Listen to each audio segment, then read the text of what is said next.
Hey, everybody. Welcome. Glad that you are here tonight. We are going to have yet another one of our great late night conversations. Yeah, let's do it. Spoken of the American century. I say that the century on which we are entering can be and must be the century of the common man. A radical redistribution of economic power. I mean, we know that racism is just a byproduct of capitalism. Everything would be all right if everything was put back in the hands of the people. We need a government that will make sure Americans are taken care of and organize the economy to serve the people, not the profits of a wealthy few. We now have the techniques and the resources to get rid of poverty. We got to start getting out there with the people. Get out of the movement and get to the masses. We need a government of action.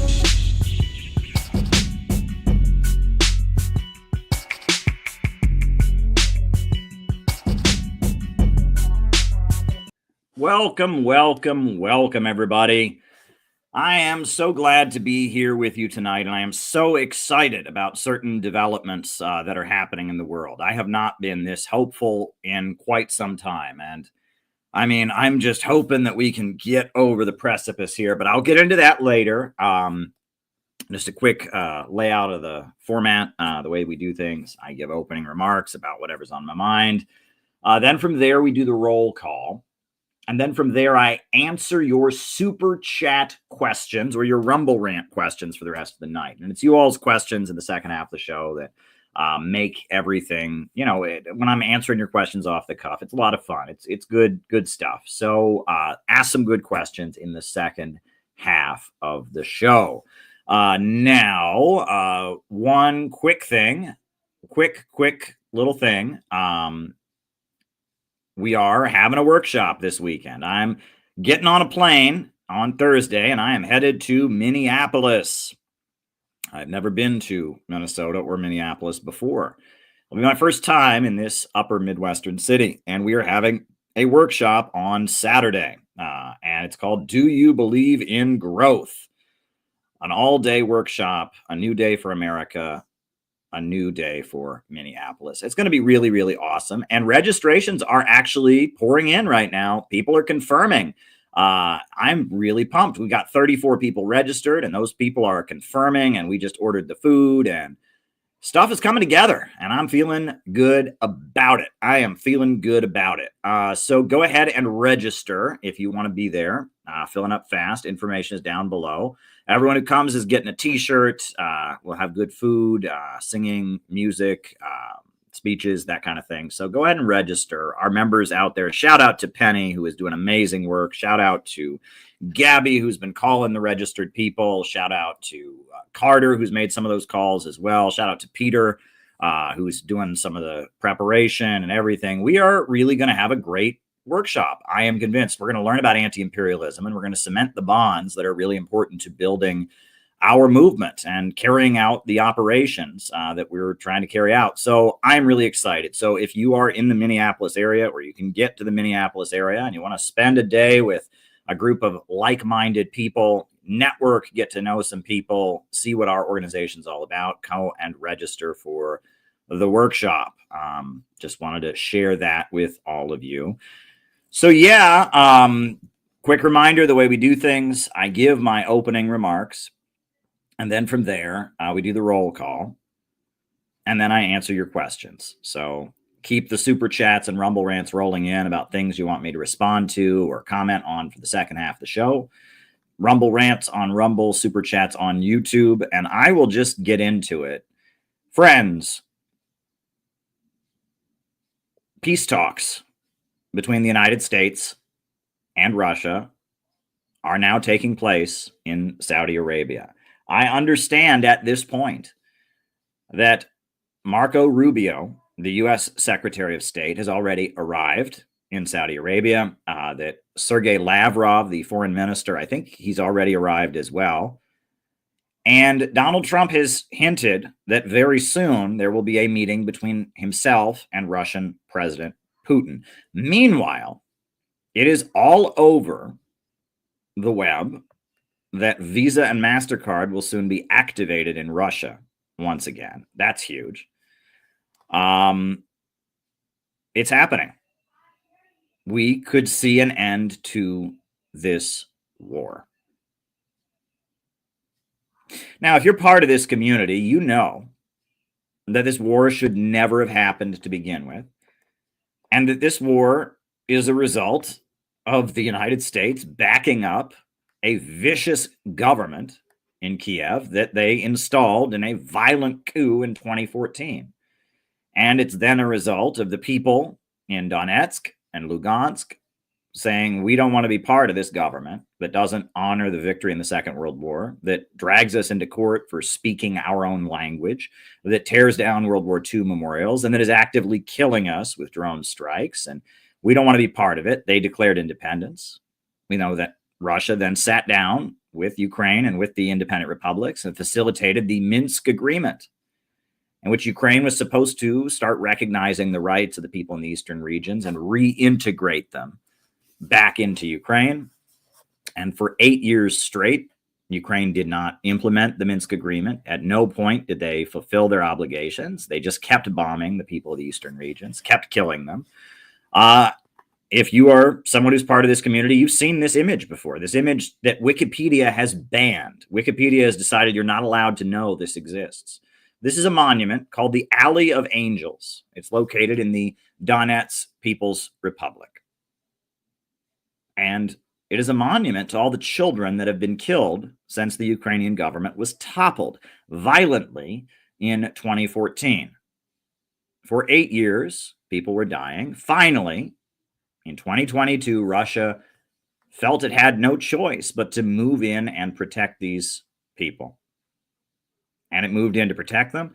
And then the Western countries raised all hell against Russia, and they sent billions of dollars to Ukraine. And ever since then, people have been dying around the clock. And the body count has been rising. And they've been dragging every last Ukrainian man off the street. And they've been just killing people around the clock. And the war just keeps going. And they haven't had elections in Ukraine. Even though Ukraine is supposed to be a democracy, it hasn't had elections. Even though Ukraine is supposed to be a democracy, every single opposition party has been outlawed. Even though Ukraine is supposed to be a democracy, they are suppressing one of the primary religious groups in the country, the Ukrainian Orthodox Church. They're stealing the property. They're throwing the priests in jail. They're sending mobs to the churches to attack the people. And I mean, so it doesn't have religious freedom, doesn't have political freedom, doesn't even have an election. It doesn't even have elections at this point. And their current president, Zelensky, was elected on a platform of getting along better with Russia. And now he's leading a war because he found out when he got elected, he's not really the president of the country. The country is run by the NATO generals, and it's run by the foreign governments. It's run by the British intelligence services. It's not actually run by the Ukrainian people. And this war just keeps going. And the American people are sitting here going, what's in this for us? We look at the fact that the Francis Scott Key Bridge, a major bridge in the Baltimore area, right, that people drive over all the time, this bridge that is just part of American life that people drive over all the time. They're looking at this major bridge, and what happened with this bridge, right? This happened, right?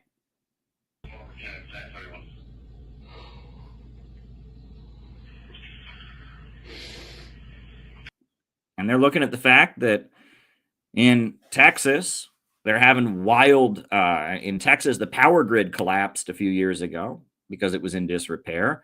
In LA and in California, they were having blackouts like crazy. And then they just had a bunch of wildfires.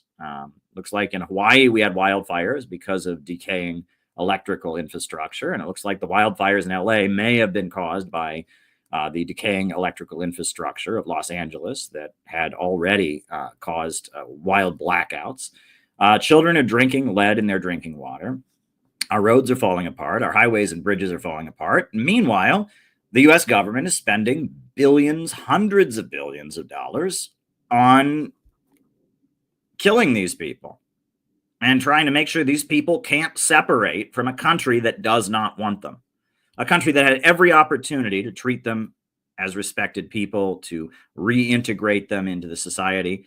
And there you go. And now we also find out that Ukraine apparently had biolabs where they were developing chemical weapons to kill Russians with. And it's wild. It's wild. But this is, again, this isn't Russian propaganda. This is on the floor of the U.S. Congress. I only have a minute left. Let me ask you,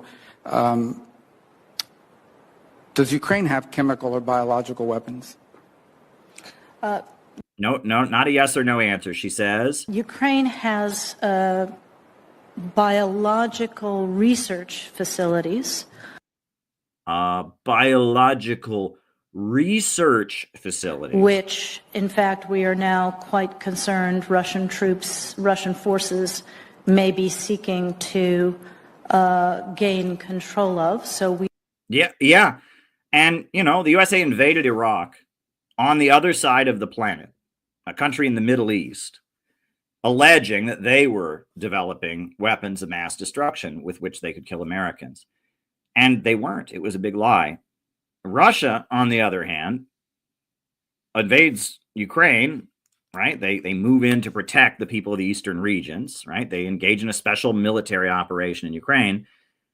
And the United States admits that Ukraine was developing biological weapons with their biolabs to kill them right on their border, right? I mean, could you imagine if the government of Mexico was violently overthrown and a fanatically anti-American government was set up in Mexico, and then that government set up weapons facilities where they started trying to develop chemical and biological weapons to attack the United States with? Do you think that would be acceptable to us? Of course not. And so what Russia is doing makes absolute perfect sense. They held off doing it for 8 years. For 8 years, these folks just kept dying. And finally, Russia moved in to protect them. And Russia has said they were willing to negotiate from day one. And the war has continued. And our tax money has just continued to pile into this war. And people have been dying. And it's rather depressing. Except what's inspiring to me is the American people are against it. Overwhelmingly, the American people are opposed. Poll after poll after poll shows the American people don't support this. They don't want America to be more involved. They don't want more of our tax money to go to the conflict. Maybe they don't have a positive opinion of Russia, which, media demonizes Russia 24 hours a day. I mean, that's not to be surprised. But even still, the American people don't want this to continue. And majority opinion from the beginning has been against American involvement. But yet, we find out that on top of that, that U.S. CIA personnel were in Ukraine for years, training and preparing for this war. The U.S. government has been recruiting foreign fighters to go to Ukraine. And this is basically a U.S. war against Russia and Ukraine. It's just there's no U.S. soldiers doing the fighting. It's everything but U.S. soldiers doing the fighting at this point. That's the situation. Now, the American people are against it for obvious reasons, because our country is falling apart, because there's nothing really for us to gain, because we need good paying jobs here in America. We need, new high-speed railway. We need to rebuild the infrastructure, and Russia's economy is rising, and we want to get a piece of that. Americans want economic expansion. They want growth. They want jobs. They want economic opportunity. They don't want to, just, pour more and more money into a prolonged conflict. And that this war in Ukraine, it's not really about Ukraine and Russia. It is about the globalist imperialist system, the rule of the world by big monopolies and bankers, fighting off the rise of a new world. Russia, China, India, South Africa, Brazil. You've got the BRICS that are rising. And you've got countries like Iran, countries like Venezuela, countries like Nicaragua that have broken out of the Western imperialist globalist system. and have created a new economy that's rising. They're talking about creating their own currency. China's making the fastest high-speed trains in the world, can go over 200 miles an hour. We've got, at the same time, we have, China with their biggest telecommunications manufacturer in the world, Russia with Gazprom and Rosneft. They rebuilt themselves from the disaster of the fall of the Soviet Union by putting state control over their oil and gas, using the energy revenue to rebuild the industrial sector with central planning of the economy. And there's a whole new world. And there's a whole number of countries in Africa recently that just said, you know what? We've been trading with the French, who used to be our colonizer, and they've been keeping us poor, and we've got terrorism and all this stuff. Why don't we just kick the French out? And a number of African countries have decided to join up with Russia and China. And you've got the rising axis of resistance in the Middle East, and you've got the Bolivarian alternative for Latin America, Nicaragua, Venezuela, Cuba. You've got Vietnam and their socialist-oriented market economy, and you've got a whole new world that is rising beyond this decaying Western imperialist financial system. And you've got a bunch of bankers in Wall Street in London that are sitting up there talking about how we need to reduce the population, how you're going to own nothing and be happy about it. You're going to live in a pod and you're going to eat bugs. And they're dreaming up various totalitarian schemes so that they can stay at the top of the world. They're trying to stop the world from growing so that they can stay at the top. They want to keep the world poor so that they can stay rich. And humanity is a growth-oriented species that wants to build and construct and wants to rise. And it's just not going to happen. And so they're looking to keep control of the world with these wars. And the bulk of the American people don't want this. And it just so happens that even some of the richest Americans don't want this. A lot of Americans, maybe they're very wealthy, maybe they're business owners, maybe they absolutely believe in American capitalism and free enterprise and absolutely hate communism, but they don't want to be poor. And, you look at who Trump recruited to his coalition. It's a big coalition of people that want to make more money. Hobby Lobby, right? A family that owns a chain of craft stores, that self-made, hardworking people. They built this chain of craft stores, hardworking, evangelical Christians. You got Betsy DeVos, who, worked very hard, to develop what she's developed and to raise herself up. You look at the Trump coalition is full of people like Mike Lindell, a guy who recovered from cocaine addiction and, became religious and then designed a pillow that was particularly comfortable. And he engineered that and he built his own company. And that these are capitalists. These are wealthy people who want more. They believe in the American dream and the American spirit that if you work hard, you can get more. And the big bankers have said, no, in order to keep Wall Street and London at the center of the world, we have to stop economic growth. And Russia, they have to stay poor. They can't keep rising. In the 90s, they were being demolished, but then they established their independence and started selling their oil and gas. They tried to just crush them. And China used to be the sick man of Asia, but they had their revolution and they took control of their economy and they started building. And all over the world, people are building. Countries are taking control and asserting their independence and building and constructing and rising up and having growth. And the imperialists, the globalists, don't want growth. They want to maintain their monopoly. So they are trying to crush these countries. They're up there playing whack-a-mole with a giant hammer. Russia, boom, you can't rise. Boom, China, you can't rise. Boom, Cuba, you can't rise. Boom, boom. Libya used to have the highest life expectancy on the African continent because they asserted their independence. And Gaddafi asserted state control over oil and gas, and they had the highest life expectancy in Africa. Free education. People were trying to get to Libya from all over the continent to get jobs. And then NATO, boom, destroyed Libya. And Iraq used to be a rather stable country, and the USA attacked it and put sanctions on it and destroyed it. And that this is what they're doing. They are trying to stop growth around the world. And here at home, there's a lot of people, a lot of rich people who believe in economic growth for their own reasons, like Mike Lindell. Mike Lindell does not want to be poor. He doesn't want to be poor. Mike Lindell, he wants to be rich, and he got rich. He designed My Pillow, right? And, Paula White Cain, who is Donald Trump's spiritual advisor, the pastor. Paula White Cain, she believes in the prosperity gospel, and she worked very, very hard, and she has a gospel all about helping people realize their dreams and work hard to achieve what they can believe in, and that abundance is there. And I mean, I'm telling you, this degrowth stuff, this idea that we should just stop human progress so that Wall Street can stay at the top forever and that the London bankers can stay at the top forever, it ain't gonna cut it. And Donald Trump, he's a builder. He's a wealthy capitalist who owns a chain of hotels and has, had TV shows and stuff. And he believes in the American dream of hard work. He was a follower of Norman Vincent Peale, who was a self-help pastor in New York City, power of positive thinking.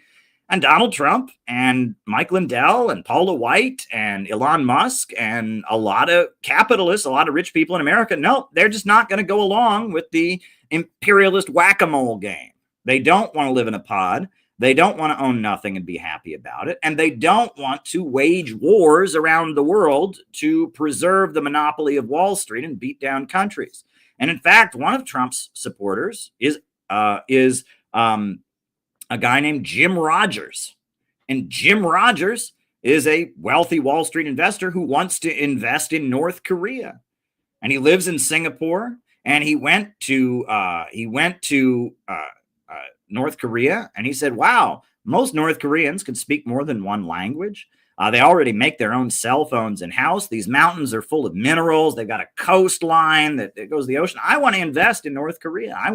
This is a market that's waiting to be tapped, and it's right next to China, and it's right near the Russian Far East and Vladivostok, and South Korea is already quite prosperous. And why don't we invest in North Korea? So Donald Trump went to North Korea, and he was trying to open the doors so that the United States could start investing in North Korea, and that the economic boom in the Russian Far East and in China could expand into the Korean Peninsula, and South Korea and North Korea could come into it, and American money could go in there, and there could be an explosion of economic growth, and a lot of Americans could make a lot of money.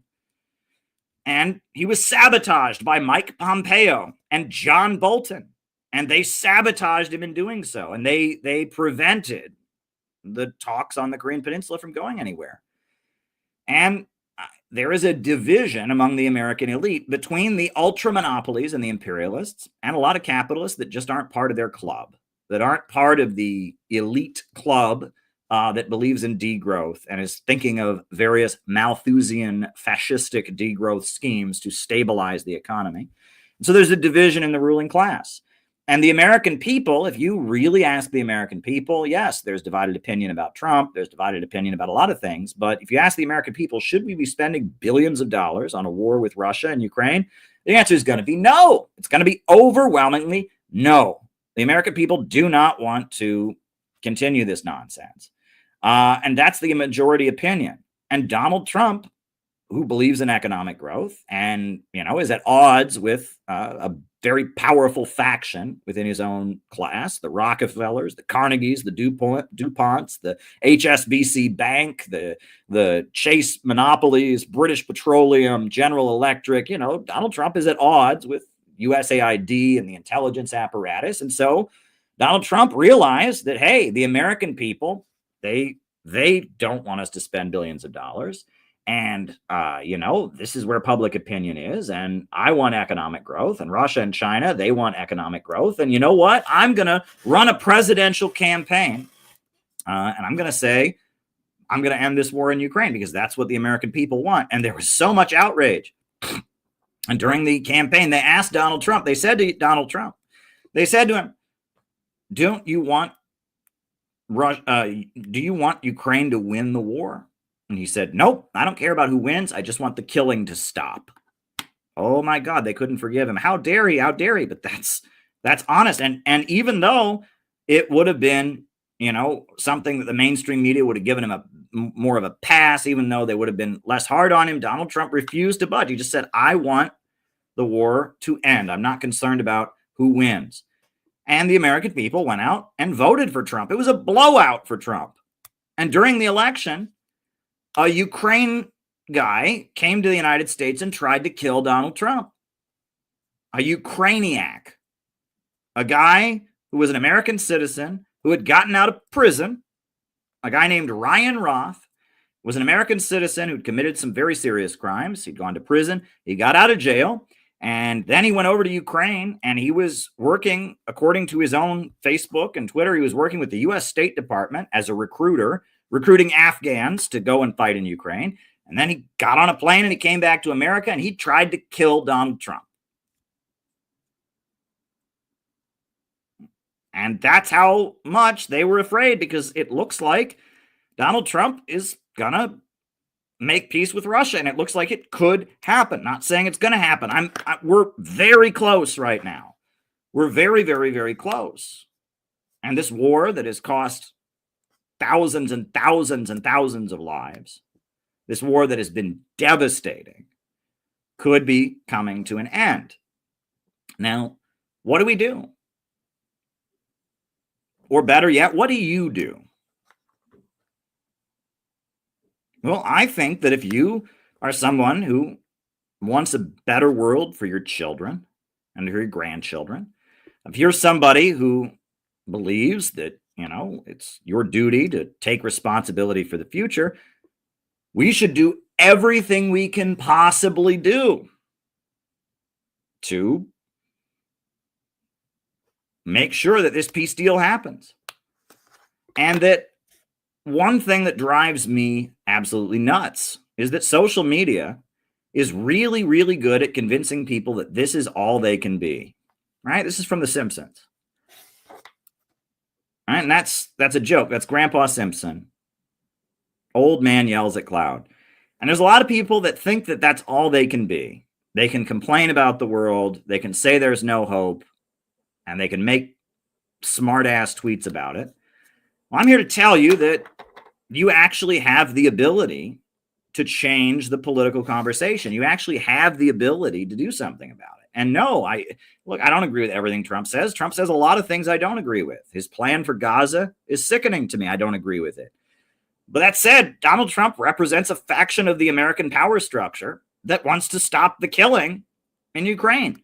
That sounds good to me. And if I just sit on the sidelines and reduce myself to being this, I am not fulfilling my responsibility. I believe that we have the ability to change the world around us, and that we can't abrogate that responsibility. That if we can change the world, we should. If you saw a child that was about to be hit by a car, you'd grab them and get them out of the way so the car didn't hit them. That's your responsibility. Well, that's the situation we're in, right? We have the ability with our words, with our actions, to intervene in history and change the world. And they want to tell you that you're powerless. They want to tell you that you can't change anything. That's bull honky. Why? Because I'm just a kid from Ohio. I grew up in a really, really small town in Ohio. You know that? I grew up in a town where a lot of my classmates, grew up in trailers. We're from West Virginia. My town, when I lived there, it was 10,000 people. Now it's 8,000 people. There used to be a Smucker's jelly factory there. It's still there, but it's like half of it.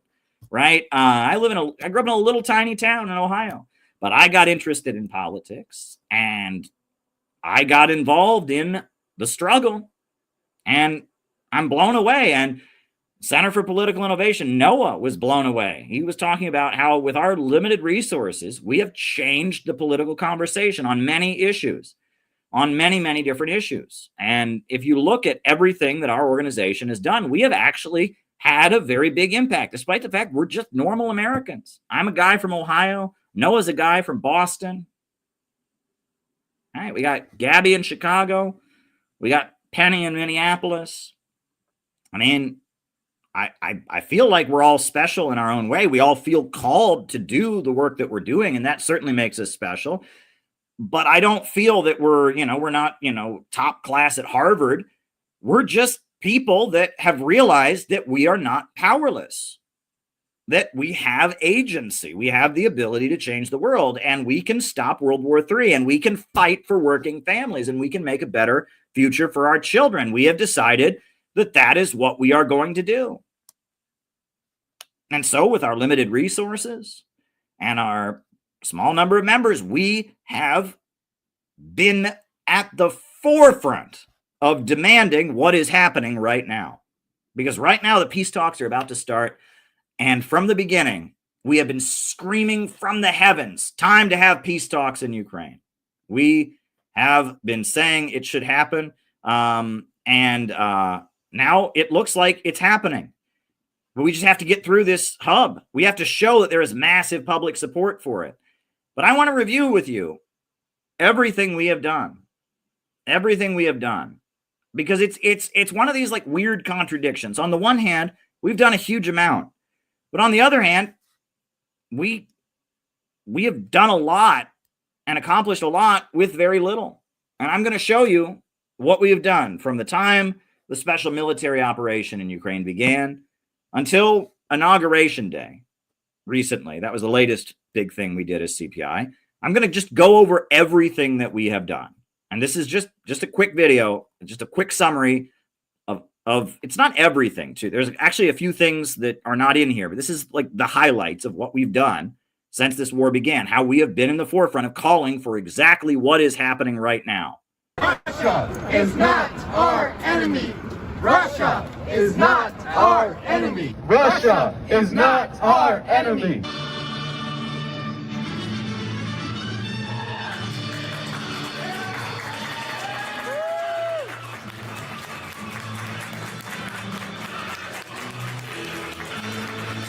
The energy revenue to rebuild the industries of Russia, and he made Russia once again a strong economy. And that is why U.S. media demonizes Russia. That is why the U.S. government toppled the government of Ukraine in 2014 with the Euro-Maiden coup and installed a fanatically anti-Russian regime in Kiev. You know, I saw a CNN reporter claim that Ukraine was a peaceful country until now. Well, this is the monument in Donbass to all the children who have died of the shelling and the bombing being carried out by the U.S.-backed regime in Kiev. 14,000 plus people dead, children who have died. It hasn't been a peaceful country. The people of Donbass have been subject to 8 years of bombing, 8 years of shelling, 8 years of a food blockade, and Russia is now moving in to protect them and bring an end to this. The Wall Street money sharks hate Russia. They hate China, Cuba, Venezuela, Iran, and many other countries because they have governments that stand up to the international bankers and their monopolistic corporations. And it's not a good situation. People are dying and it needs to end. And we need there to be a negotiation. We want there to be peace in Ukraine, and that means that our leaders sit down and negotiate. It doesn't mean that Boris Johnson gets on the phone and wrecks a peace deal just because he wants people to keep dying. Global food crisis spawned by a war. That's right. Russia is not our enemy. Russia is not our enemy. Russia is not our enemy.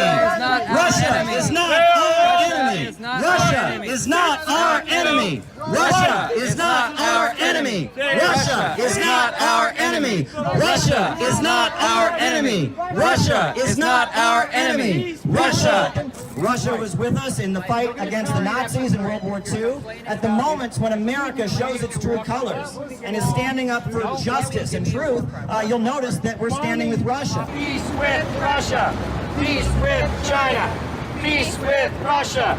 Peace with China. It's time to stand for peace here at the United Nations. We are marching up to the religious rally. Russia and China are not our enemy. Peace with Russia. Peace with China. Peace with Russia. Peace with China. Peace with Russia. Peace with China. Peace with Russia. Peace with China. Peace with Russia. Peace with China. Peace with Russia. Peace with China. Peace with Russia. Peace with China. Peace with Russia. Peace with China. Peace with China. Peace with Russia. Peace with Russia. Peace with China. Peace with Russia. Peace with China. Peace with Russia. Peace with China. Peace with Russia. Youth festivals are very, very important to my organization in particular, the Center for Political Innovation. Every meeting that we have, we begin with the pledge. We've changed the word youth for people because we have people of all ages, but we begin, we raise our right hands, we pledge that we shall remember this unity forged at the end of the Second World War, not only today, not only this year, this week, but always, and the pledge goes on. But that is such a beautiful pledge that came out of the World Democratic Youth Federation. And I must say that the youth festivals represent the best, not just of this country, but of America. A time when we stood in solidarity with Russia to defeat fascism. And they're trying to erase that from American history. I'm Caleb Maupin, the chair of the U.S. delegation, and he also represents the Center for Political Innovation. Welcome, everybody. My name's Caleb Maupin. I'm the founder of the Center for Political Innovation.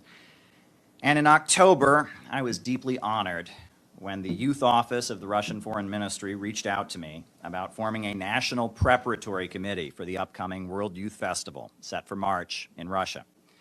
As someone who attended the World Festival of Youth and Students in 2013 in Quito, Ecuador, someone who attended the festival that was held in Sochi in 2017, as an advocate of socialism, peace, and international cooperation, as an American patriot, as a Christian, and someone who strives to live according to the teachings of Jesus Christ, I considered this to be a great opportunity.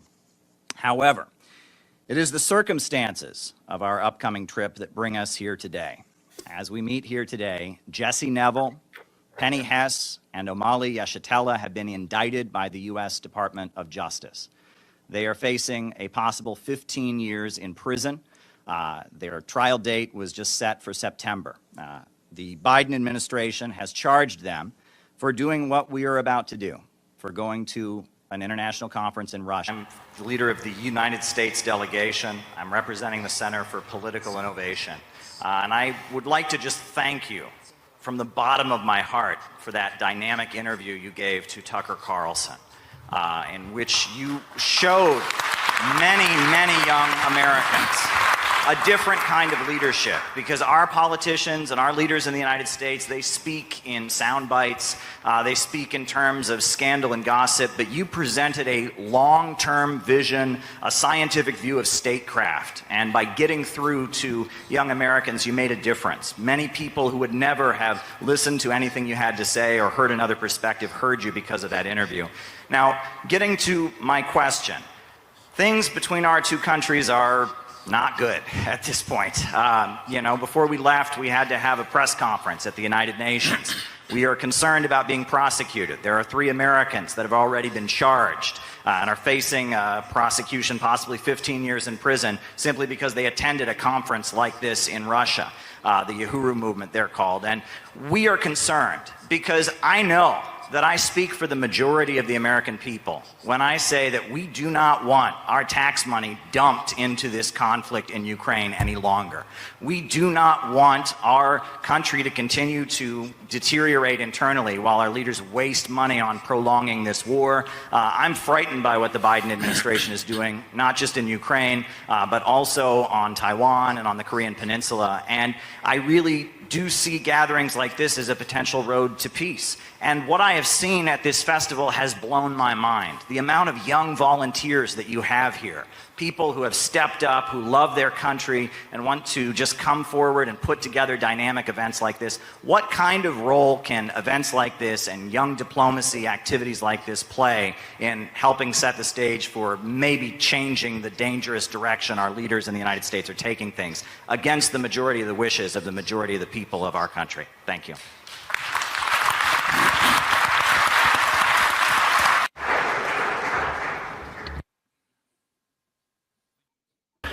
The United States of America is a huge and unique country. In its own way, over 300 years, in just 300 years, which is a small period of time compared to our history, but thanks to the talents of the Americans, it became a superpower, which is an obvious fact. We know outstanding American politicians, we know outstanding American business people, cultural activists. which is an obvious fact. We used to be allies during 2 world wars as we fought Nazism and fascism. What happened recently? After the war, after the alliance, the United States and the Soviet Union started dividing the world, and they did so successfully.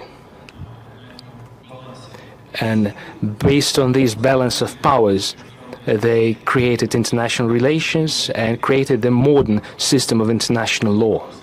Then the Soviet Union ceased to exist for a number of reasons. I will not go into detail, but they were mainly internal reasons.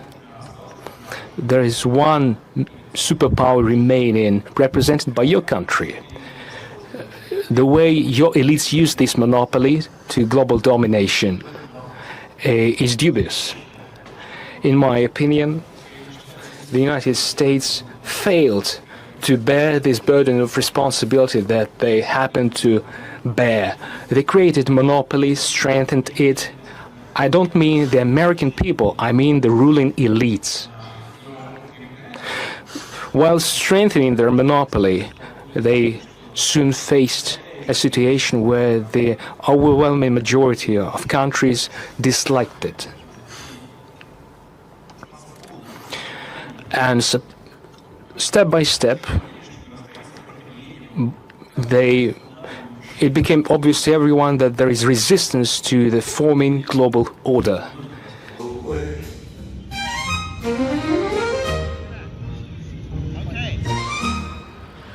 All right, so we're here at Trump Tower. They told you these people are horrible. They told you these people are terrible, that they will never do anything good for us. There's a reason for that. It's called money. It's called power. They want to weaken you mentally. They want to capture your spirit, stomp you out, and tell you, why bother? Why get out of bed in the morning? Why do anything worthwhile? No! Great again. This was a great moment when Trump talked to Kim Jong-un and started the process of peace on the Korean Peninsula. And we want to see peace not just with North Korea, but with Russia, with China, with many countries around the world. It is outrageous that billions of dollars is being spent on prolonging the war in Ukraine when our people can't get relief in North Carolina. People are left behind in Georgia and North Carolina. They can't get the relief they need. This is outrageous. Our government is more concerned with waging wars around the world than for caring for our own people. That we need a president who will put America first, a president who will bring peace around the world. Only peace can make America. Big crowd of people, huge crowd of people here to support Donald Trump, pouring in to watch the inauguration ceremony in the Capital One Arena.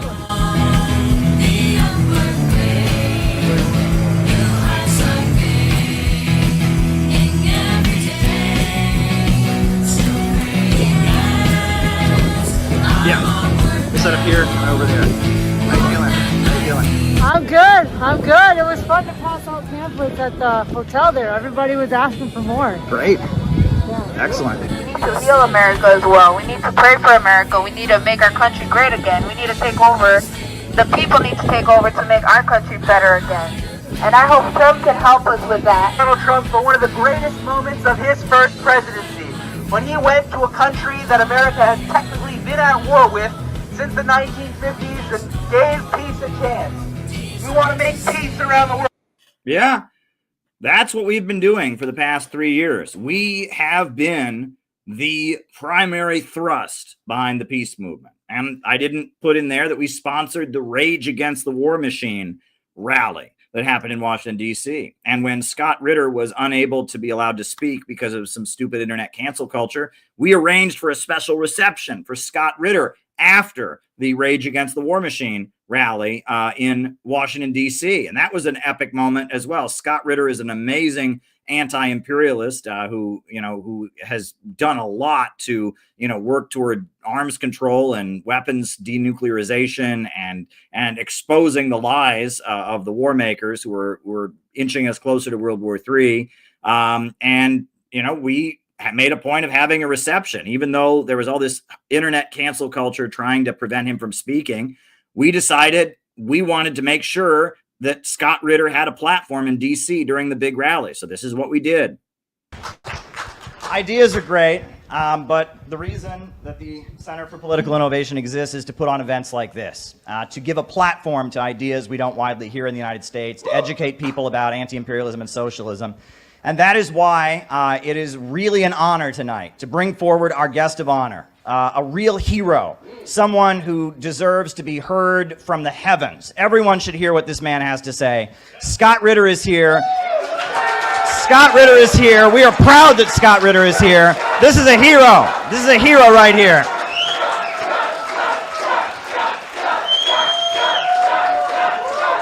We love you, Scott. We love you. Go ahead and give us some words. Thank you. Thanks, man. Yeah. Thank you. Well, thank you very much. To be honest, I thought I was just coming here to a reception to say hi to people, and speaking is, hopefully it's a bonus. You know, listening, first of all, thank you very much for inviting me, Caleb. It's an honor and a privilege to be here, and I want to thank everybody here for coming out. I know some people traveled a long way to come to this rally, and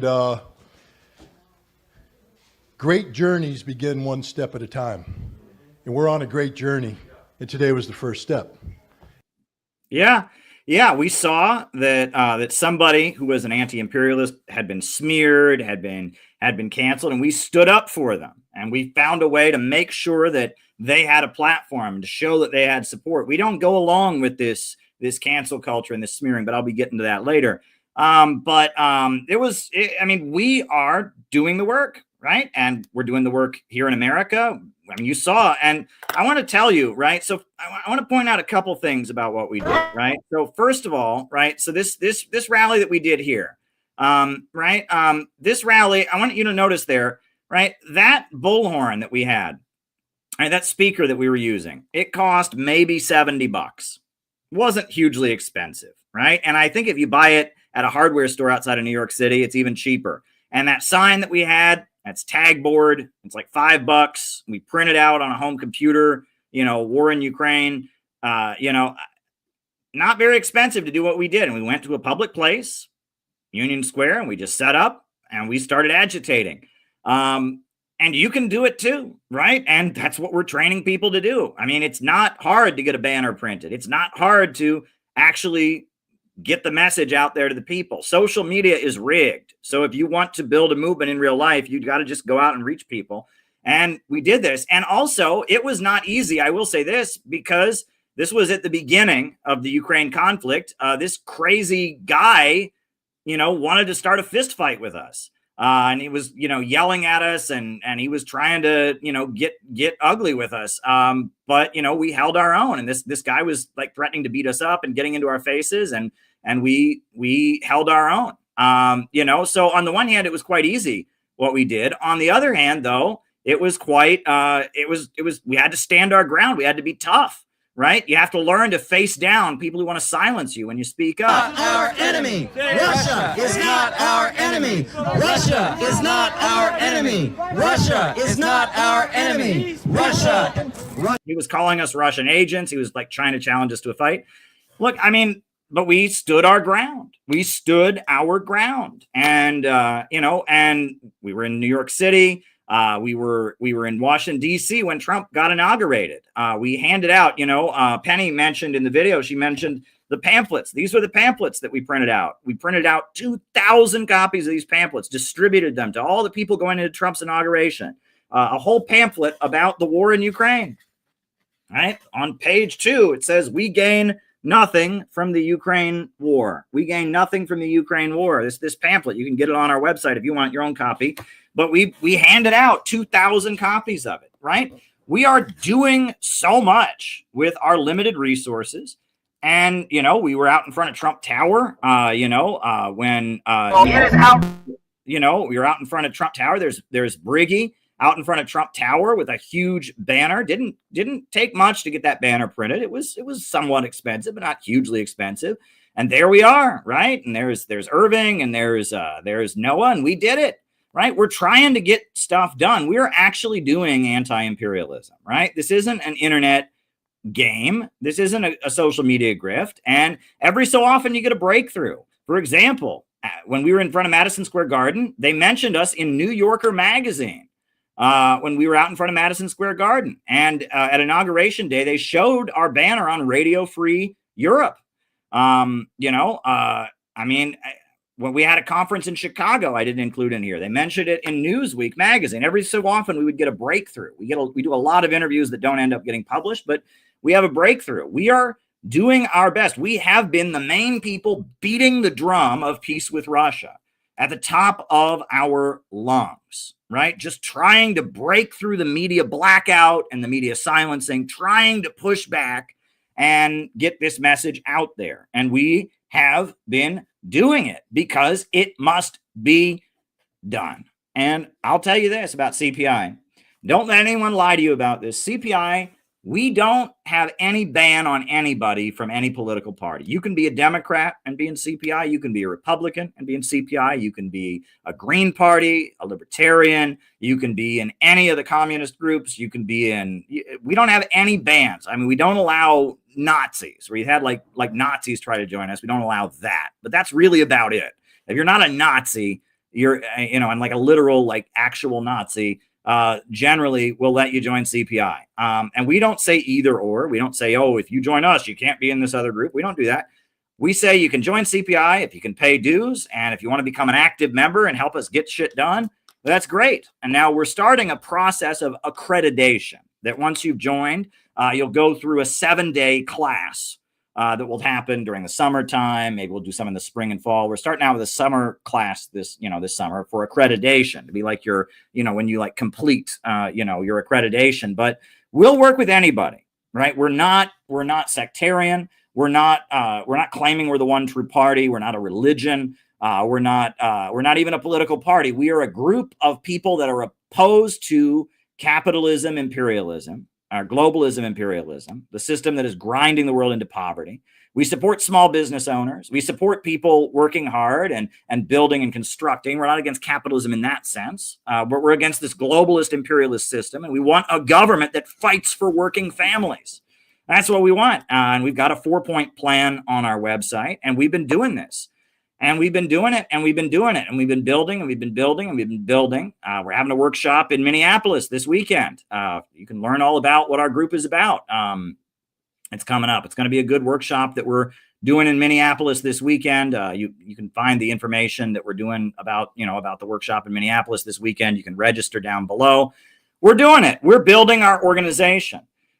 But I got to tell you, I wish I could say that it was easy. I wish I could say that our leaders strongly believed in American democracy and freedom of speech and said, you know what, Caleb, while we do not agree with you, sir, we will defend to the death your right to speak, and we shall not interfere with your democratic rights. But that's not what our leaders have said. Our leaders have done quite the opposite. I've had the FBI knock on my door before. We have had members get intimidated before. We had to stand for the Uhuru movement, who were facing 15 years in prison just for saying the kind of things that we say about peace with Russia. And we have been very, very badly smeared. And unfortunately, if you Google us on the internet, you're going to find a bunch of bullshit. A bunch of bullshit that if you really look at it, has no substance. Has absolutely no substance to it. And that's how they're trying to scare people away from our group. But I want to ask you, if this was, if this was what people claim it is, if this is all just, some evil conspiracy from Russia, if this was all some evil plot by me and my Messiah complex and my weird sexual power or some weird shit like that, I don't know what people say. It's all wacky what they say. But let me ask you, if it was that, why are we still going? Why are we still carrying out operations? Why are there still people coming along board? Why haven't we given up? Because they have done everything they can to smear us, right? And there are organizations that have popped up that are promoted on social media, and then they tell anyone who joins them, you got to quit CPI. We won't allow CPI members in this group. There are people who claim to agree with us, but are not activists and are not building a movement. They're just building an internet fandom, and they smear us. Even though they claim to agree with the exact same things that we agree with, they repeat all the same lies and smears about us to their audiences, while they just want people to sit at home and look at them on their phones rather than be part of a group. We've been hit with everything in the world, but yet we are still going. Why? Because anyone who comes around us can see that we have a special spiritual energy that nobody else has. Nobody else is willing to go out and do the work. Show me the videos of anyone doing anything remotely close to what we're doing. Show me the videos of these other organizations that love to talk shit about us, right? Show me them ever doing anything. I just showed you 3 years of being in the streets, facing down hecklers, of marching to religious rallies, of going and leading delegations to Russia, going and leading events at the United Nations. I just showed you 3 years of solid work to lay the basis for what is happening right now. I can tell you that, this may sound grandiose, but if we hadn't done that, if we had just sat on our butts, if CPI didn't exist, we wouldn't be on the brink of a peace deal right now. We are a factor in this conversation. The fact that I was there speaking as an American to Russian President Vladimir Putin, the fact that the Uhuru 3 and their case was raised in Russia, the fact that we were at Trump's rallies with our big Trump Kim "Only Peace Can Make America Great Again" banner, the fact that we were standing down the opposition, the fact that we had our conference in Austin, Texas, with the American flag and the Soviet flag, the fact that we have bravely gone out and done what we have done, we have made a difference. We are a small group of people. We've made a huge, huge difference by being out there and standing against everything, by supporting Scott Ritter and giving him a platform and sponsoring the Rage Against the War Machine rally. We are making a difference, and you can make a difference too. And the ideology that we teach, it's not just, intellectual stuff. We're helping you understand the world so you can change it. If you want to change things, you've got to learn things. And if you want to learn things, you've got to change things. If your ideology is not tied up with actively trying to change the world, you're not going to understand it, right? You're not really going to have a real understanding of things. If you're not involved in the struggle of changing things, your understanding of the world is going to be warped. And on top of that, if you're involved in the struggle to change the world, but you're not guided by a perspective that helps you understand how these things are happening, right? You are not going to be able to maintain the momentum and effectively strategize and organize. If you want to learn things, you've got to change things. And if you want to change things, you've got to learn things, right? And that you lead while you learn, and you learn while you lead, right? This is a method of building a revolutionary organization that represents popular power, and we are putting it into practice. And other people are on the internet throwing feces like monkeys, and we are actually doing it. We are actually building and constructing, and we're building it. And that's why we have been smeared, and that's why there is a personal campaign against me, and that's why they're doing everything they can to scare people away from us. But we continue to organize. We are the voice for peace with Russia in America. If you look at what's happening, what's happening with Russia right now, that's not the result of some internet bro streamer. That's not the result of I don't know what. It's the result of us. We've been out there representing this opinion, getting to people who would never go looking for this message, being there in the streets, being there at the inauguration, being there at Trump's rallies, being there in Austin, Texas, being there and loudly giving voice to the perspective. That's what we are doing. We are, right? We are the movement. And right now, things look like they're lining up. So what happened? Well, as I mentioned, at this point, Marco Rubio and Sergei Lavrov are in Saudi Arabia. And now Ukraine unleashed a drone strike on a facility in Kazakhstan where U.S. oil companies have oil and the U.S., oil facilities. And they unleashed an attack on it. And it looks like Ukraine is getting desperate. And Zelensky is giving crazy interviews right now because he's seeing the floodwaters rising around him. It's over. Right? We are going to win. This war is about to end. And our sustained effort to stop this war in Ukraine, which is a scam, our sustained effort is going to pay off. We are doing it. And if you can become part of our movement, you can be part of this. And we need people who decide to be part of this. I need you to join the Center for Political Innovation. Go to our website and become a member. and come to our gathering in Minnesota, and come to our gathering in Los Angeles in April, come to our convention in July, come to our weekly membership calls that take place every Saturday on Zoom, where we plan out what our organization is doing. Get involved in mass outreach. We're doing it. We are doing it. And we have a great group of folks. We got, Briggy, who's in the chat. She's awesome, right? We got Noah, we got Gabby, we got John McCarthy, we got Penny, we got so many amazing people, right? We got Connor in Colorado, who's doing great stuff. I mean, we have just got so many amazing, dynamic people who've decided that they will not fall for the lie that this is what we have to be. We ain't going to be that.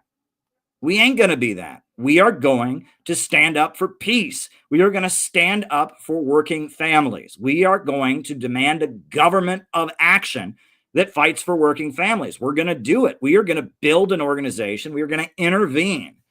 And we're going to do it in a way that's effective, not in a way that makes us feel good on the internet and makes us feel cool on the internet. We're going to do it in a way that is effective, right? We are going to be effective. It's not about making ourselves feel good. It's about actually changing the world around us. And we're going to be strategic, and we're going to learn from our mistakes, and we're going to keep going. And I'm proud of everything that we've done. And I'm really, really excited. Very, very excited. Very, very excited. I'm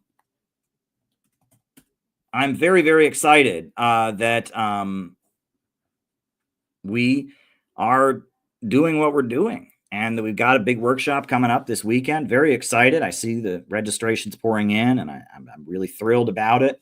I'm hearing from the people that are involved on the ground building it, and all that they're doing with the posters and everything. I mean, it's going really, really well. And we just have to keep going. We have to keep going. And I look at the peace talks. I mean, right? So Visa and MasterCard are on the brink of being allowed in Russia again. Marco Rubio and Sergei Lavrov are talking. Trump is saying he's going to be meeting with Putin very soon. Zelensky is flipping out and sending drones to attack U.S. oil facilities in Kazakhstan. I'm telling you, folks, we are winning, and that we understand what's happening. This is the meltdown of the British Empire system. This is the meltdown of globalism, imperialism. And this is the rise of the human spirit. You cannot destroy the human spirit. Human beings want to build. They want to construct. They want to advance. They want to have a better life for their children. They want the population to expand. They want the life expectancy to expand. You look at what has been done to Africa, right? Africa is a continent with millions and millions of people living on it. All kinds of natural resources, oil and minerals, but the people there have been kept in poverty by a global system that has just devastated their lives with the domination by the Portuguese, the domination by the French, domination by the Belgians, the Belgian Congo, what was done to the Congolese people, the King Leopold, just killed millions of people. And their diamond mines were under the control of big corporations. And Africa has been devastated. But as a result of what started with the Russian Revolution of 1917, a process began where big sections of the world started fighting back and defeating colonialism. And you had the Chinese Revolution of 1949. And you had the rise of great African leaders like Kwame Nkrumah, like Muammar Gaddafi, like Nelson Mandela, like Robert Mugabe, and African countries started breaking free. We've got the new layer of West African countries that have just broken free with their military leaders saying no more French dominance, no more exploitation at the hands of French monopolies. We're going to assert our independence. Niger and Mali and Gabon, and it's very, very exciting what's going on. And there is, at this point, a new economy in the world. And the only future America is going to have is if we join up with this new economy. That's the only future America is going to have. And when I go to Russia, I see African countries everywhere. When I go to Russia, I see people from Angola. I see people from Namibia. I see people from Algeria. I see people from Niger. I see people from Tunisia. I mean, it's when I went to the World Youth Festival, so many African countries, so many countries that we've been told don't matter. Countries like Kazakhstan, countries like Mongolia, right, that have just been forgotten in our world economy, where the people have just been kept in poverty. Now they're being electrified. Now they're getting access to high-speed railway and education, and humanity is rising up. Build, build, build. The nature of humanity, the tool-making creature that reinvents the environment around him to serve him. All other species simply interact with their environment, but human beings, through their brilliance and their creativity, force the environment to serve them, and they're constantly reinventing their relationship with nature to reach a higher plane, to have higher energy flux density, to have a higher mode of production, to have a longer life expectancy, a larger population, a more comfortable and happy life. Human beings are utterly amazing because we have a little piece of God within us. God is the creator of all things, and human beings are the creative species. We are not just like animals, because animals, like I said, ants have been building their ant farms the same way for thousands of years. Bees have been making their bee hives for thousands of years the same way. Beavers have been making their beaver dams the same way for thousands of years. But in just a few thousand years, 5, 6, 7, 8,000 years, we've gone from hunter-gatherers in the woods to artificial intelligence, iPhones, space travel, high-speed railway. No species is like humanity. And I don't hate humanity. I think that humanity is beautiful, and that piece of godlike creative power within us, that rationality of human beings, that is a beautiful, beautiful thing that we should celebrate. And that there is a constant battle within the human soul, no doubt about it. Right? Struggling to have mind-body unity, right? And to not let one's animalistic instincts have control, struggling to hold yourself to higher standards, to accomplish better things. That's something that we all do on a daily basis. But we are not just another animal. We have a unique creative ability that no other species has. And we are not a virus. We are not a cancer on Mother Earth. We are beautiful, and you are beautiful, and you should love yourself. There's this notion that I hear, oh, kids like themselves too much these days. I don't agree with that. I think people don't love themselves enough these days. I think we've been taught to think we're not good enough. We've been taught to think we're not smart enough. We're not good looking enough. We're not athletic enough. We're not this. We're not that. I want you to love yourself. That's what I want. I want you to love yourself. And I want you to love your humanity. Don't think of humanity as a cancer on the planet. Oh, it's always growing. No, think of how special and amazing you are to have human creative power, to be able to dream and change the world around you, to envision things in your mind and force them upon reality and force reality to serve you. Think about that power. That is utterly amazing. You are amazing. You are amazing. And they don't want you to think you're amazing. The Malthusians, the degrowthers, the World Economic Forum, they're constantly trying to get you to see yourself in a negative light. They want you to stifle your life energy. They want you to crawl into that pod and live in the dark and eat bugs. And they want you to fade away.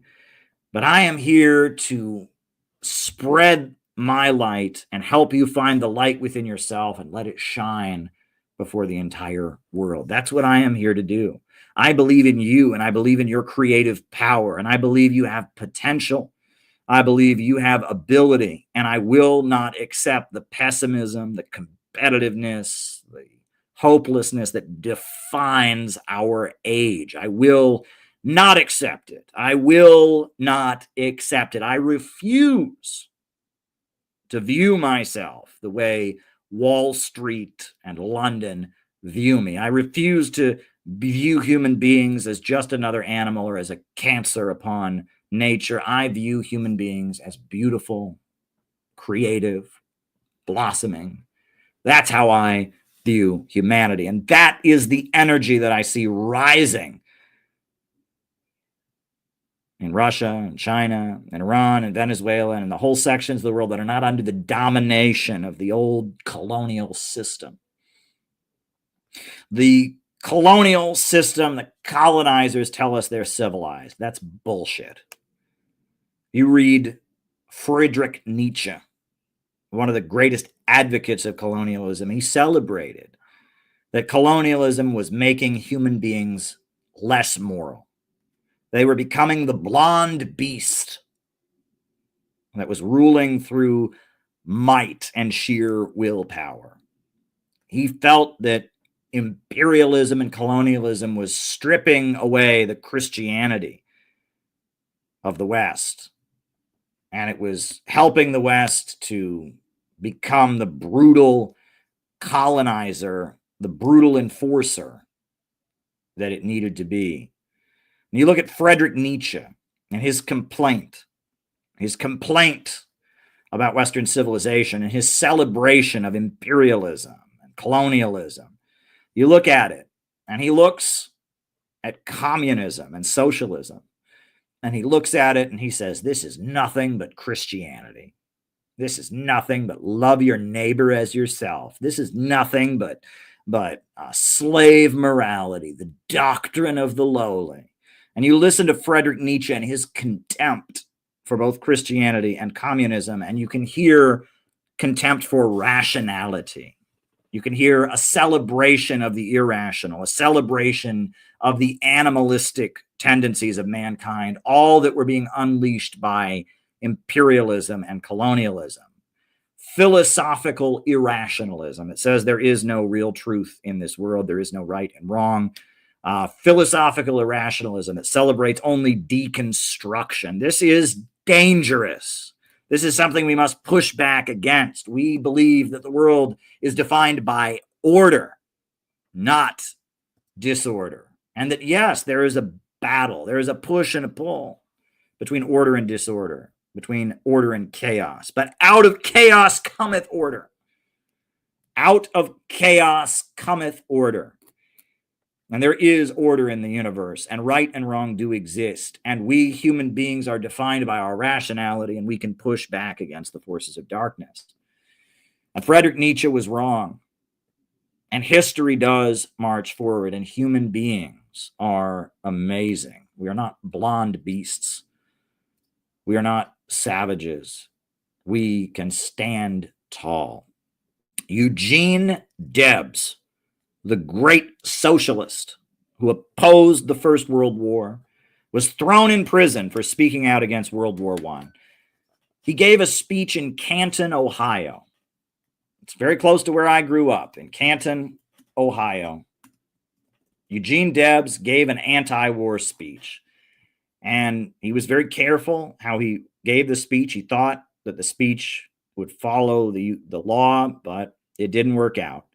Didn't work out that way, and they threw Eugene Debs in prison. And that speech is very long, and it's very beautiful. This is the anti-war speech that Eugene Debs gave. I'm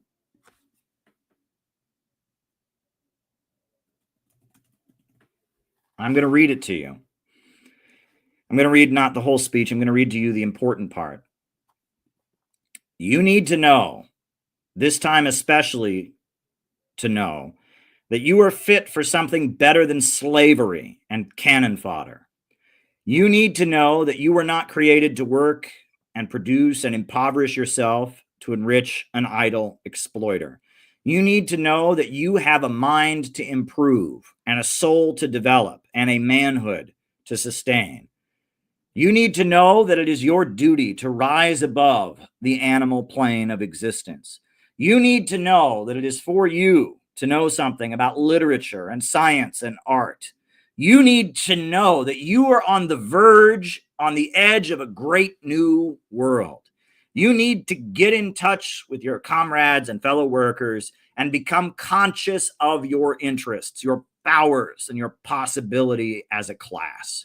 You need to know that you belong to the great majority of mankind. You need to know that as long as you are ignorant, as long as you are indifferent, as long as you are apathetic, unorganized, and content, you will remain exactly where you are. You will be exploited. You will be degraded as long as you have to beg for a job. You will have just enough for your slavish toil to keep you in working order, and you will be looked down upon with scorn and contempt by the very parasites that live and luxuriate from your sweat and your unpaid labor. If you would be respected, then you must begin by respecting yourself. Stand up squarely and look yourself in the face and see a man.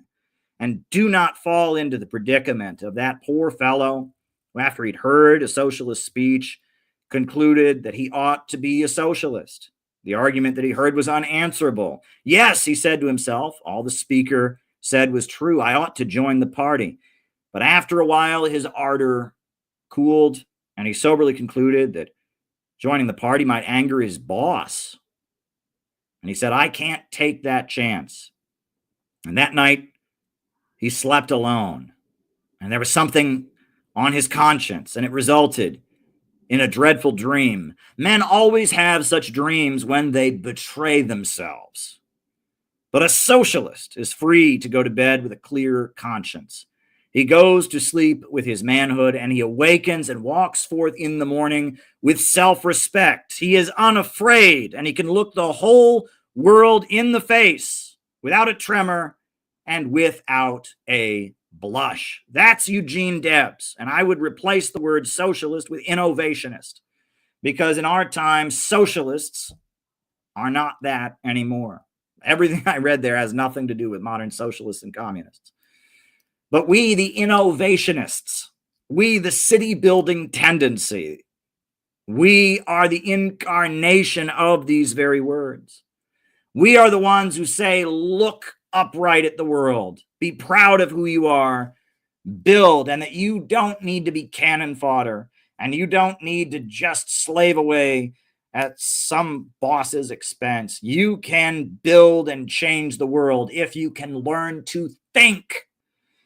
And if you can learn to understand the nature of reality and your ability to change that reality, you can change the world. That's what I am here to say on these streams, and that is what I am committed to preaching.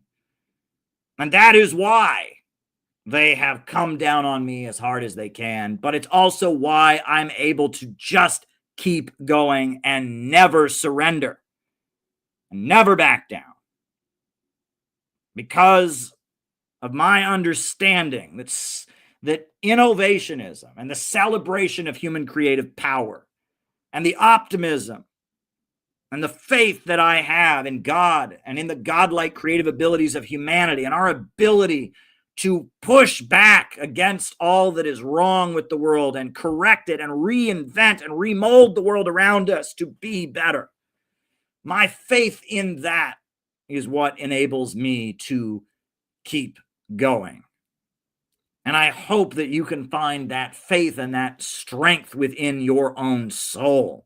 And we can build the movement that has enabled us to beat the drum for 4 years. Peace with Russia, peace with China. That's what I seek to do on these streams, to make you feel powerful, to make you feel loved and appreciated, to make you feel confident, to make you feel stronger. That is what I am here to do. Not here to tear you down, not here to sell you a product. I am here to build you up. And that's what innovationism is about.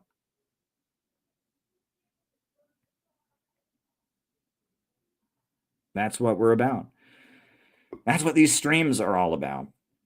And that's what our movement is all about. And that's what you're going to be learning about on Saturday in Minneapolis at our upcoming workshop. And that's what our movement is dedicated to making people feel. And we're doing something unique. And there is a spiritual energy that flows from what we're doing that is very, very unique. And there is an optimism and a hope and a dignity and an understanding of economics and an understanding of world history that is unique and gives us the ability to just keep going. And yeah, that's what we're all about. And I'm really proud that we have been part of making these peace talks happen. And I am holding my breath that we can see an end to this war, that we can push through and see an end to this war. We are planning at this point to have a demonstration in Minnesota. I was talking to Peter Coffin, the co-director of CPI.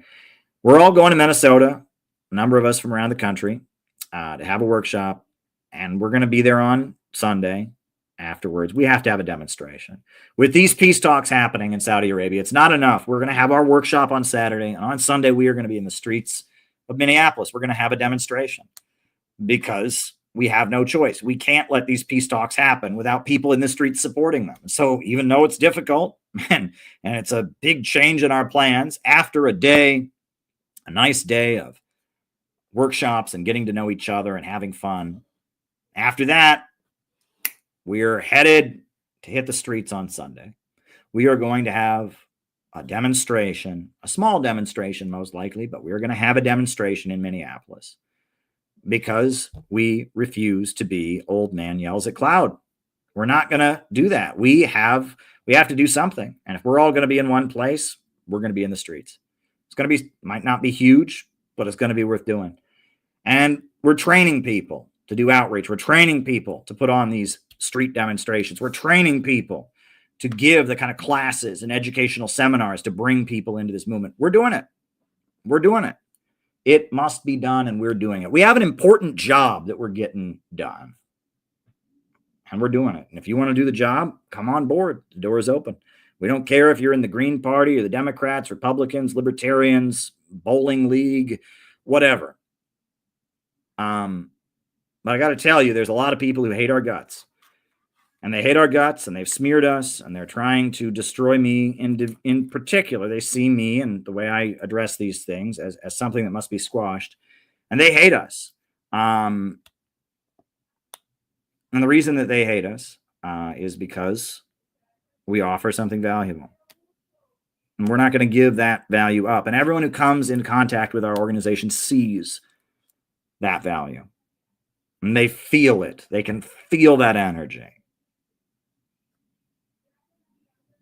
And no matter how much they lie about us and smear us, and no matter how much they put pressure on people, that energy keeps people going.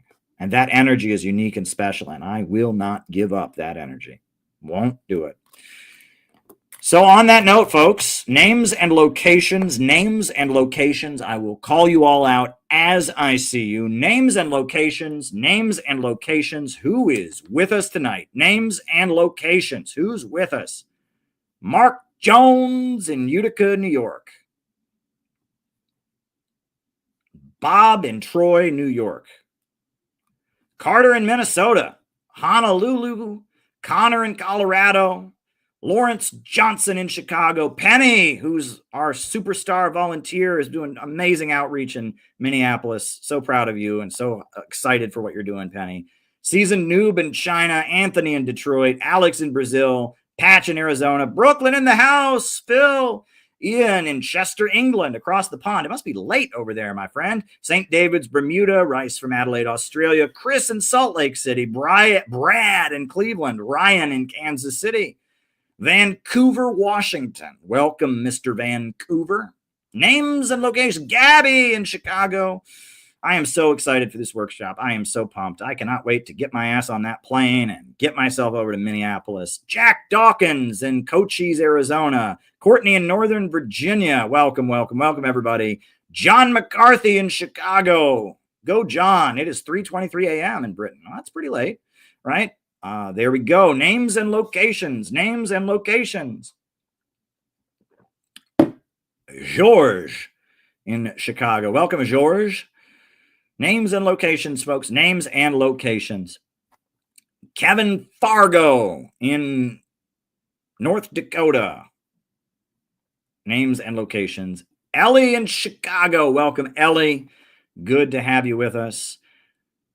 It's a little late for Diet Coke this time of night. I do want to sleep. Fatima in Minneapolis. You're registered, and we're going to see you there. I can't wait to meet you. Patrick in Maine. Ed in Australia. Ellie. Woo. Names and locations. Names and locations. Anybody else? Names and locations. Names and locations. Names and locations. Names and locations. Anybody else? I see we've got a few Rumble rants. Leo Messi has sent one. Hempcar has sent 2, 3. So we've got some Rumble rants, but we only have one super chat so far. So, folks, you know, I'll just be honest with you all. Not brutally honest. I'll just be limitedly honest. I had a little bit of a tough weekend. My health was not great. And, you know, when your health is not great, things that bother you normally can become a little bit overwhelming. I will be honest with you all. This weekend, I got a bit upset about some of the persecution that our organization has been subjected to. It's constant, right? Because I have made great sacrifices to do what I do, right? You know, I have made a lot of sacrifices, and I've actually done quite a bit in my life. And the smear artists and the people who control the algorithms don't want you to know about anything that I have done, right? They want you to believe that all there is to my life is once upon a time there was a guy named Caleb and some people didn't like him and put some gross sex stuff out. The end. Right? And that's I mean, if you Google me, that's what you'll find. But I've done so much, right? I have been protesting wars for years. I risked my life on a ship to Yemen. I've written books. I've met with multiple presidents. I've interviewed the president of Iran. I've confronted the president of Taiwan. You saw me on there with Putin. Like, I have an astronomical career. I videotaped police beating up an African-American teenager in Cleveland and got her acquitted in juvenile court with my video. I basically exposed an act of police brutality in Cleveland long before Black Lives Matter had ever been tweeted, right? And you wouldn't know any of that. They've covered all of this up, and they have smeared my name with a bunch of gross stuff that's nobody's business, right? And doesn't even amount to anything. And I'm not even going to get into it on here. But it infuriates me to see that all of what I have done, they've obscured it, right? And that's why I'm so deeply appreciative of the people who have been there for me, because it can be difficult. I know I'm not you, right? And my problems and my burdens are my own, and you have your burdens and you have your problems. We all have our pain. We all have things in our past that didn't go well. We all have our hurt and our trauma. We all have issues and things from our childhoods and things. You know, we all carry around our burdens. That's just part of being a human being. And so if you have a guy like me in your life, there's a guy who is really upset about certain things, it can be a bit exhausting. And I want to thank you all, everyone in my life who tolerates me getting a little worked up sometimes, getting a little upset, right? I want to thank you all. Everyone who's in my life who is willing to let me get a little bit angry sometimes, who's willing to let me vent, who's willing to let me complain, who's willing to listen to me be frustrated, who's willing to stay my friend, even when I'm having a bad time. I can't tell you how much I value you. I really can't tell you how much I value you. All of the people in my life who have made a decision that, you know what, Caleb, you might get frustrated sometimes. Caleb, you might be a bit obsessed with this organization and its goals. You might not think about anything else. Look, I'll admit to you all, I can't watch television. It drives my wife crazy. I can't watch television. I sit on the couch with my wife and the show continues and I'm just thinking, oh, can I get up and work on something? My wife loves it when I sit next to my wife and we watch television. She puts on the TV and we sit there and she's just so happy when I can watch television with my wife. But part of me just can't do it because I'm just so go. I'm just so obsessed. I live and breathe this organization. I live and breathe anti-imperialism, right? And it can be a bit hard for people to take, I know. And everyone who is in my life, who's been willing to tolerate that on my part and tolerate the days where I'm very frustrated and tolerate my constant obsession and my willingness to just focus, and everyone in my life who is willing to tolerate what it is that lets me do what I do. I thank you. I really thank you. And everyone who has made a decision that, it can be difficult sometimes and not everything is going to be, and Caleb can be a little bit annoying sometimes. I thank you. I really, really thank you. I really thank you. And honestly, I thank you. And I really, this weekend was pretty bad. It's weird. I think it's because I was feeling ill, honestly, because it's not like anything changed this weekend, but for some reason this weekend, I was really not feeling well. And there's a lot of people that are watching right now who were here for me in that time. And I can't tell you how grateful I am, right? And that gratitude is something that you have to constantly have. A lot of us take what we have for granted, and none of us should do that. And I'm very happy that I have a nice apartment. I'm very happy that I have a wife who I love and who tolerates me also. I mean, if you think I annoy you myself, imagine being married to me. I'm really thankful for Metches and the way that she is able to put up with all the bullshit. She's really amazing. And I want to thank all of you. And I really want to tell you how grateful I am to have you in my life, to have people who won't back down. Because without you, I don't know how I would get through this. I mean, they have their knives out and they come at me, right? And they have come at me in every possible way. Look, folks, there's a book called the COINTELPRO Papers that was published by Ward Churchill. And it's an investigation of the FBI and their efforts to destroy the Communist Party USA. And in that book, it describes how they basically controlled the Communist Party during the 1950s. One of the things that the FBI did during the 1950s was that they sent informants into the Communist Party, and those informants that they sent in, would go into the organization and they would drive people out, people that they thought might be potential organizers who could help build the Communist Party. They would drive them out. Nelson Peary, his great autobiography, which is right over there, it's called Black Radical, talks about how they would accuse black activists of being black nationalists to drive them out, and they would accuse white activists of being racists to drive them out, right? And that they used the black informants to go after white people and call them racist. They used the white informants to go after black people and accuse them of being black nationalists. And this was how they kind of made the Communist Party ineffective. And that's in Black Radical by Nelson Peary. It's very powerful. However, the COINTELPRO Papers by Ward Churchill, he just spent hours going through FBI documents, and he wrote this book with Jim Vanderwall called the COINTELPRO Papers. And honestly, I'm not sure I would encourage you to read it. I mean, you can go read it. It's available. It's widely available, and it's got a lot of information in it, but it's pretty dark. And it shows all the evil things that the FBI did to make sure that a serious anti-imperialist movement doesn't emerge. And there's a lot of little FBI operations in there that are exposed, and they are evil as hell. One of them that I referred to is they had a guy named Tommy the Traveler who would drive around from college campus to college campus, and he would recruit young people and teach them to set off bombs. And then they would, go to set off one of these bombs, they'd get arrested. It was entrapment. This was an entrapment operation. Well, in this book, the COINTELPRO Papers, one of the things that the FBI did in the 1950s was that there was the International Longshore Association, which was a major union in New York City and on the East Coast. It was dock workers.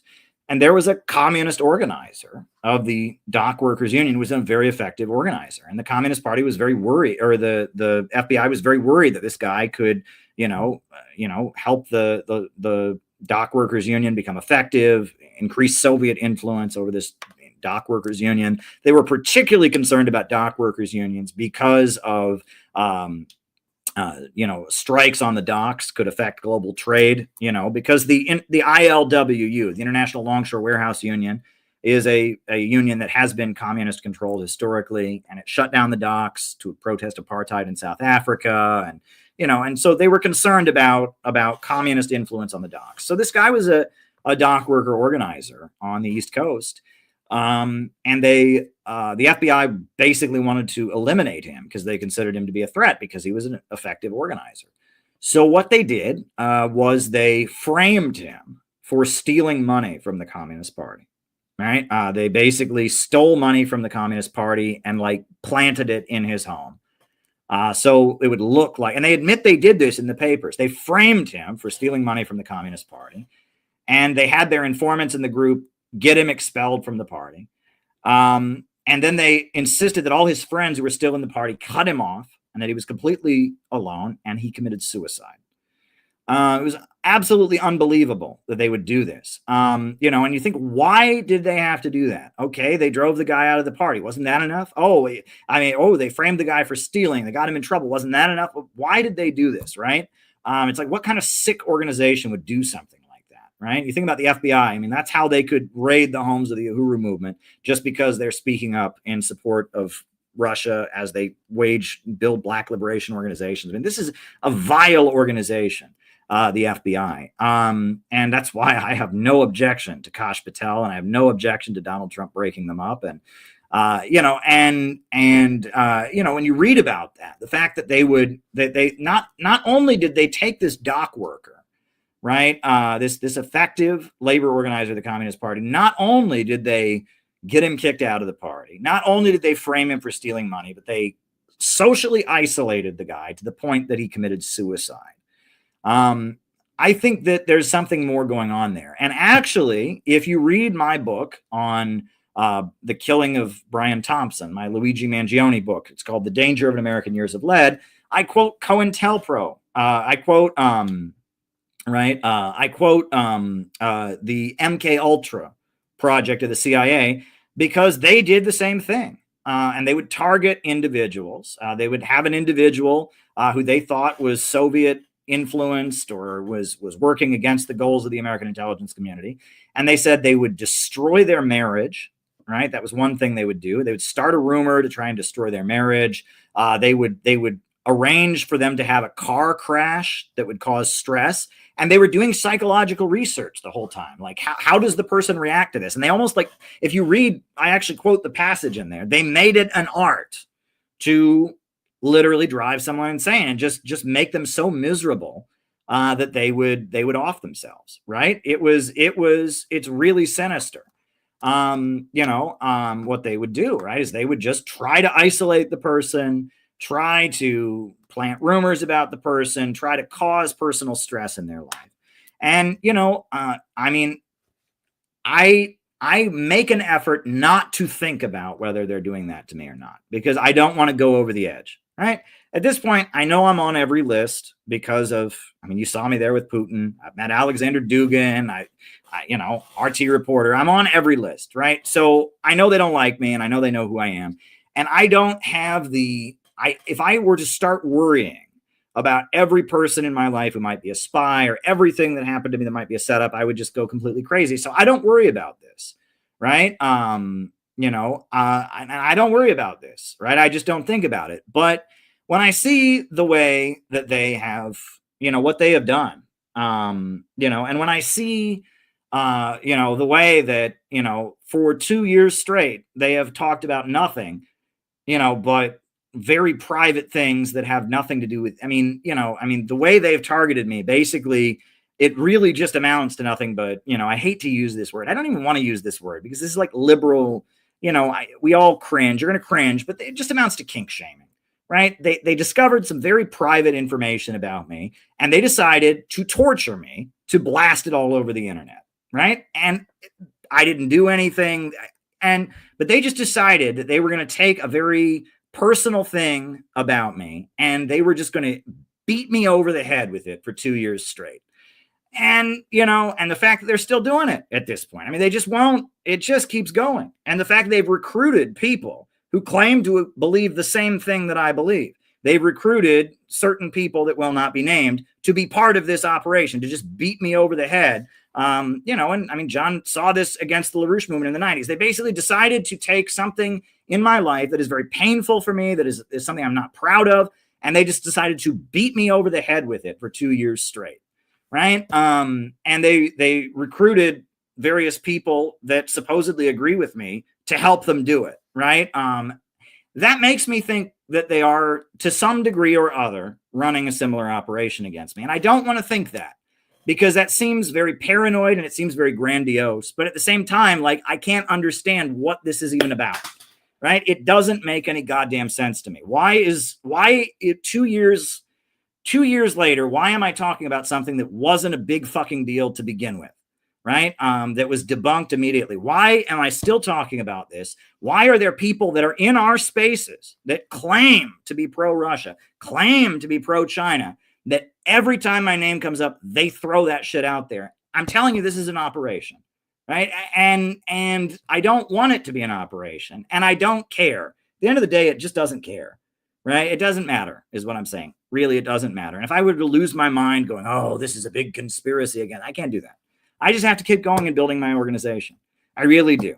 And you all are committed to doing it with me. And that is what keeps me going. You know, and so I just have to keep going. But the fact that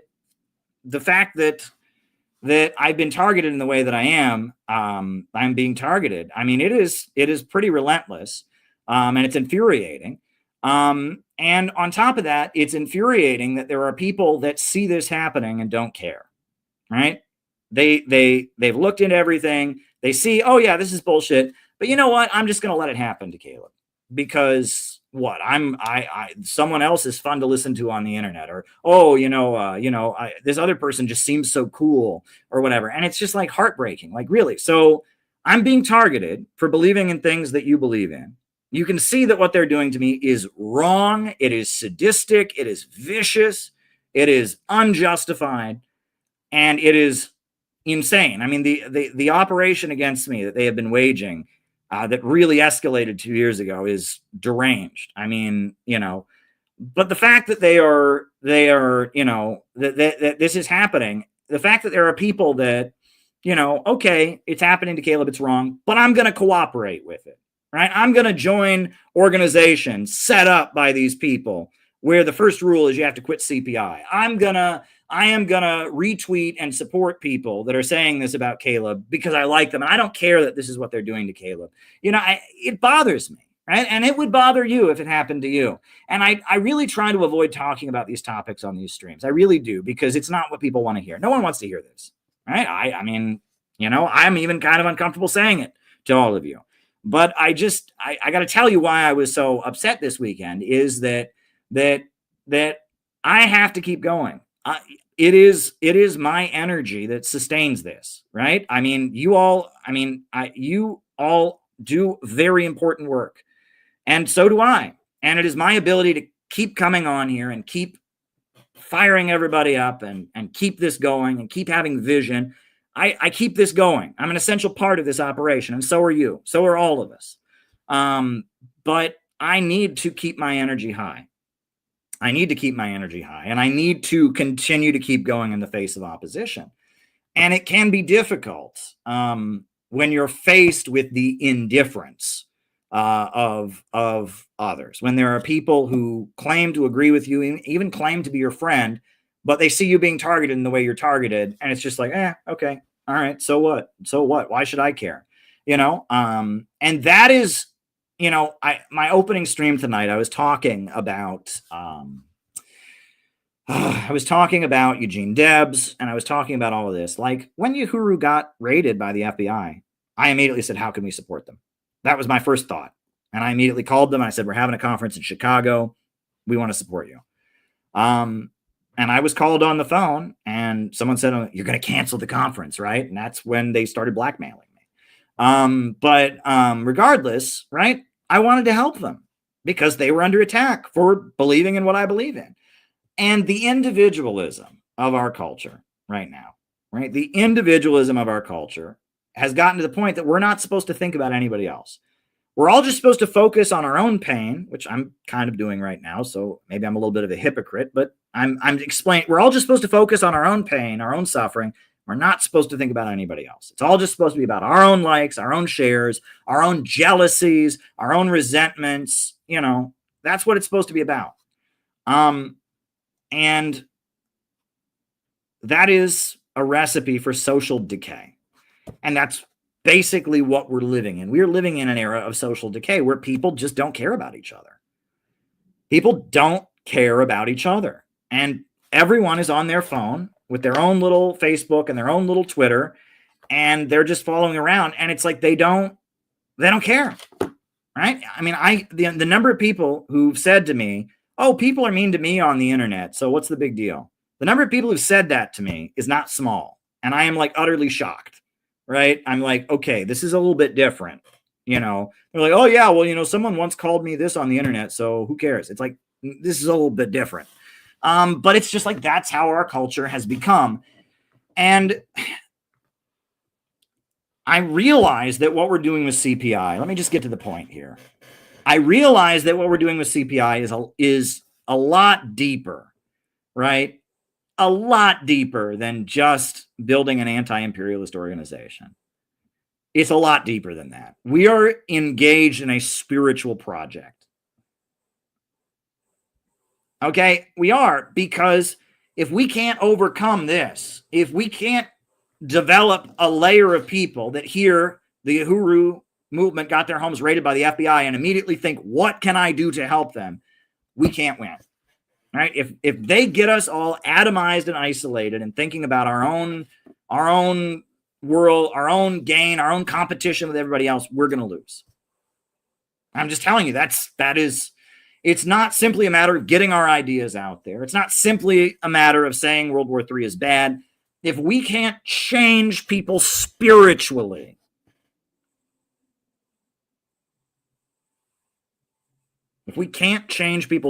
we can't win. And I am coming to terms with that more and more every day. We are not just battling against globalism, imperialism. We're battling against a culture that teaches us to be indifferent to other people's pain and suffering, that teaches us to not love our neighbors, to not care about anyone else. We're battling against a society that is falling apart, right? I mean, this is what we are doing. We're battling against a society where people don't care about each other. And this is something that is hard for people to understand because it doesn't make any sense. There's a lot of things in this world that don't make any sense. But if you don't like yourself, learn to love other people. And that doesn't make any sense. You think, well, I want to love myself. I don't want to love other people. Right. But if you can learn to love other people, you will love yourself more. Right? If you want to have self-esteem, see the good in other people. If you want to like yourself, like other people. If you want to be able to forgive yourself, forgive other people. If you want to be able to care about yourself and have better self-care, care about other people.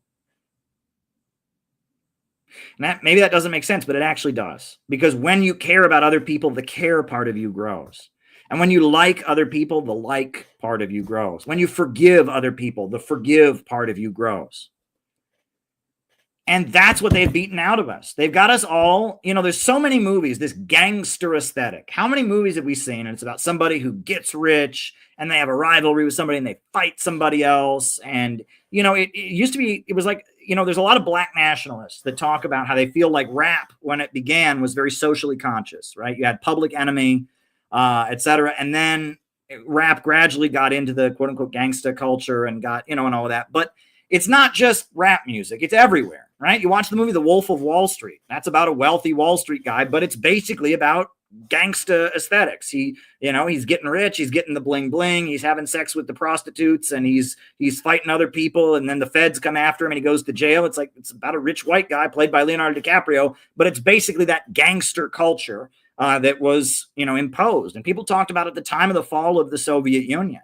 That was a really big thing, that part of the westernization and the demoralization of the people at the time of the fall of the Soviet Union was an imposition of that kind of culture, right? And that, I do not want you to think. There was a time in my life when I was young, I thought revolutionaries are just like gangsters, right? I thought like Che Guevara had guns, and I don't think that way anymore, right? I don't.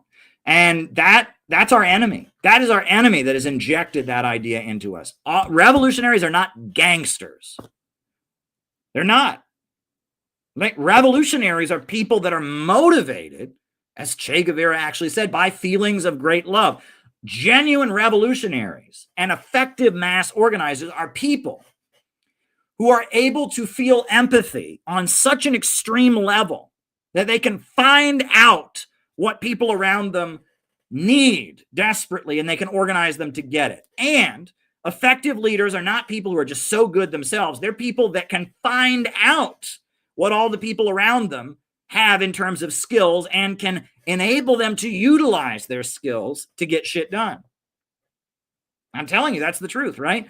Great organizers, great revolutionaries are people with so much empathy and so much love that they're able to take in, to internalize all the love around them, all the people around them, and their needs and their hopes and their dreams, and they're able to find a way to organize people to give it expression.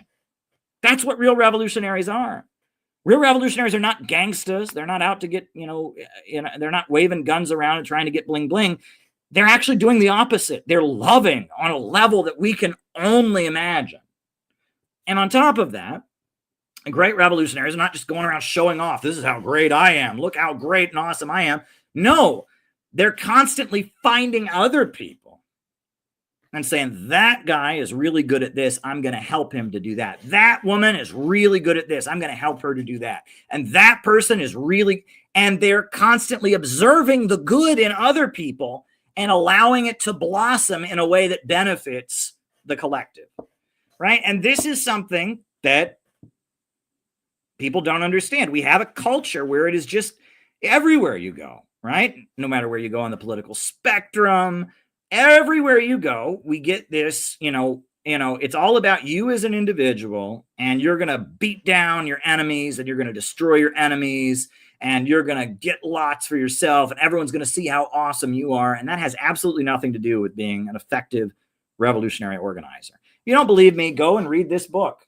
Right? Go and read, The Morning Deluge. That'll tell you about Mao Zedong, who is probably going to be remembered on the level of like Julius Caesar, Alexander the Great. Thousands of years into the future, people are going to be talking about Mao Zedong because he completely transformed China. And what China was before Mao and what China is now is such a big contrast. Mao is going to go down in history as one of the greatest organizers. And you know what Mao did before he started organizing? He just walked hundreds of miles across China, talking to every person he met. Right? And in our textbook, We Are City Builders, you can read a very beautiful essay by Mao Zedong. It's got a horrible name. It sounds boring. The name sounds horrible, called Talk on the Question of Philosophy.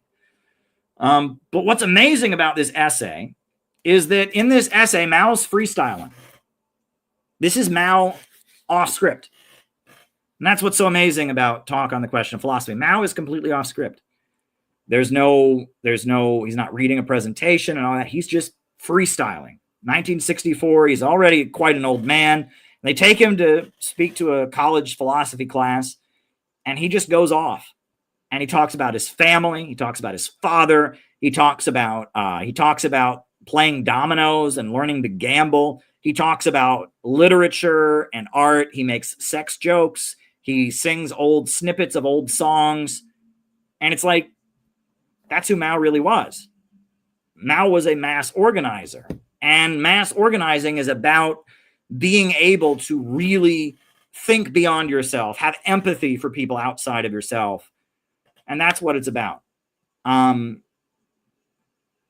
I can tell you this, and I can say it on here, but know me by my fruits, right? Look at what CPI has done. Look at that video I showed you, everything we've done around that.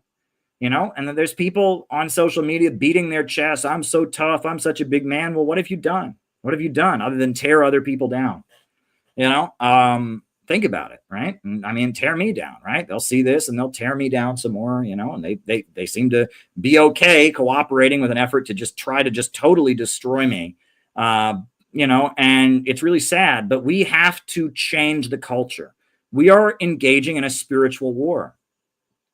That's really what we're doing. We're engaged in spiritual warfare here because the atomizing individualist culture that we have, you can't build an effective movement if you have that culture. Now, I do appreciate Lyndon LaRouche to some degree or other, right? And people know that. I mean, John McCarthy was a very important leader of the LaRouche movement for a long time. He's now a member of our group, and I've worked with the LaRouche movement in the past, and I actually have Lyndon LaRouche's work here. And, Lyndon LaRouche gave a lecture called Beyond Psychoanalysis in the 70s.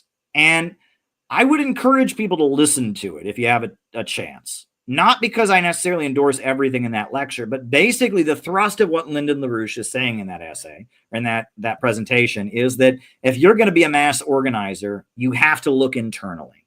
You have to examine your own motivations. And I couldn't agree more with that. I really couldn't agree more with that. If you don't, and I've done a huge amount of that, and I've evolved over the years. If you look at the way I used to talk, the way I used to think of myself, I've changed a lot as a result of my experiences. And you will too, because revolution is a journey of self-improvement. That's what Eugene Debs was talking about in that quote that I read. Revolution is a journey of self-improvement. You will know yourself better by engaging in revolutionary work. You will get to know who you are better by being part of an organization, by challenging yourself, by arguing with people, by disagreeing with people and forgiving them, and by working with people and by doing things you didn't know you were capable of doing. Like, if you want to know that you have skill, if you want to learn your skills, get involved in an organization, work with other people, do outreach on the street, work with other people to put on a workshop and all of that. Right? That is what you've got to do. Right? And that honestly, if you really want to be a better person, become a revolutionary organizer. Right? I know I've really improved by being a revolutionary organizer. Right? I really have improved as a result of it. And I've learned, and we're on a journey of learning together. And these are hard times, right? We're living in a time of complete social atomization, complete social breakdown. And we have to push back against it. So, I quoted Che Guevara about revolutionaries' great love. I recommended a Lyndon LaRouche, lecture. I'll also recommend the Bible. Jesus Christ, I've told you many times, they tried to corner him. And they said to him, what's the greatest commandment? And they were hoping he would say one of the 10 commandments was more important than the other.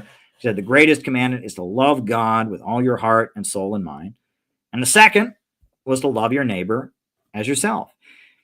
Now, the second one, that's the golden rule. We get it, right? Love your neighbor as yourself, do unto others as you would have them do unto you. We get it. What's that first one? Love God with all your heart, soul, and mind. What's that about? Right? It's taken me a long time to understand that one. But what that is about is it is the joy of serving, the joy of looking up, the joy of seeing something bigger and more powerful and stronger than you are, and loving it, not being afraid of it, not being resentful of it, but looking up at God and embracing it. Right? And that's really, really important. And it's not important because you should do it. If you don't do it, you're bad. It's important because if you can do that, you can find a level of peace and inner strength that you can't get from anything else. Right? And this is why Asian society is so much stronger and Eastern society is so much stronger than Western civilization. This is a big part of Confucianism. Filial piety, right? The child honors their parent. The student honors their teacher. The people of the nation honor their leader. And that there is this, we very much have gone in the other direction, right? Which is okay, but it's complicated, right? It's an either or, right? Is the president supposed to be serving the people of the country? In our system, yes. And so that means the president goes out and he performs for the crowd as much as he can to make sure that they all think he's their guy. And he slimes the other guy, and the president is performing to get the approval of the people. Well, there was a time in this country where that was true, but the opposite was also true. That everyone in the country looked up to the president, and everyone wanted to be like the president. People named their children after the president, even if they weren't in the same party. And they looked up to the president, and they wanted the president to be like a model, and they wanted the president to like them. They didn't want the president to perform for them. They wanted to perform for the president, right? And that it's supposed to go both ways, right? The parent has to be there for the child. They got to feed the child. They got to guide the child. They got to give the child love. But the child also needs to be there for the parent. And they need to learn the love of the joy of loving their parent and trying to make their parent proud of them. And, and the same goes for the teacher and the student. The teacher's got to be there for the student. They got to teach the student. They got to give the student the information. But the student has to learn to please the teacher. And the student has to learn the joy of studying very hard and getting a good grade and having the teacher be proud of them and seeing the joy in their teacher's eyes when they understand the concept. The student has to learn the joy of being there for the teacher. The student can't be successful if the teacher just exists to serve them.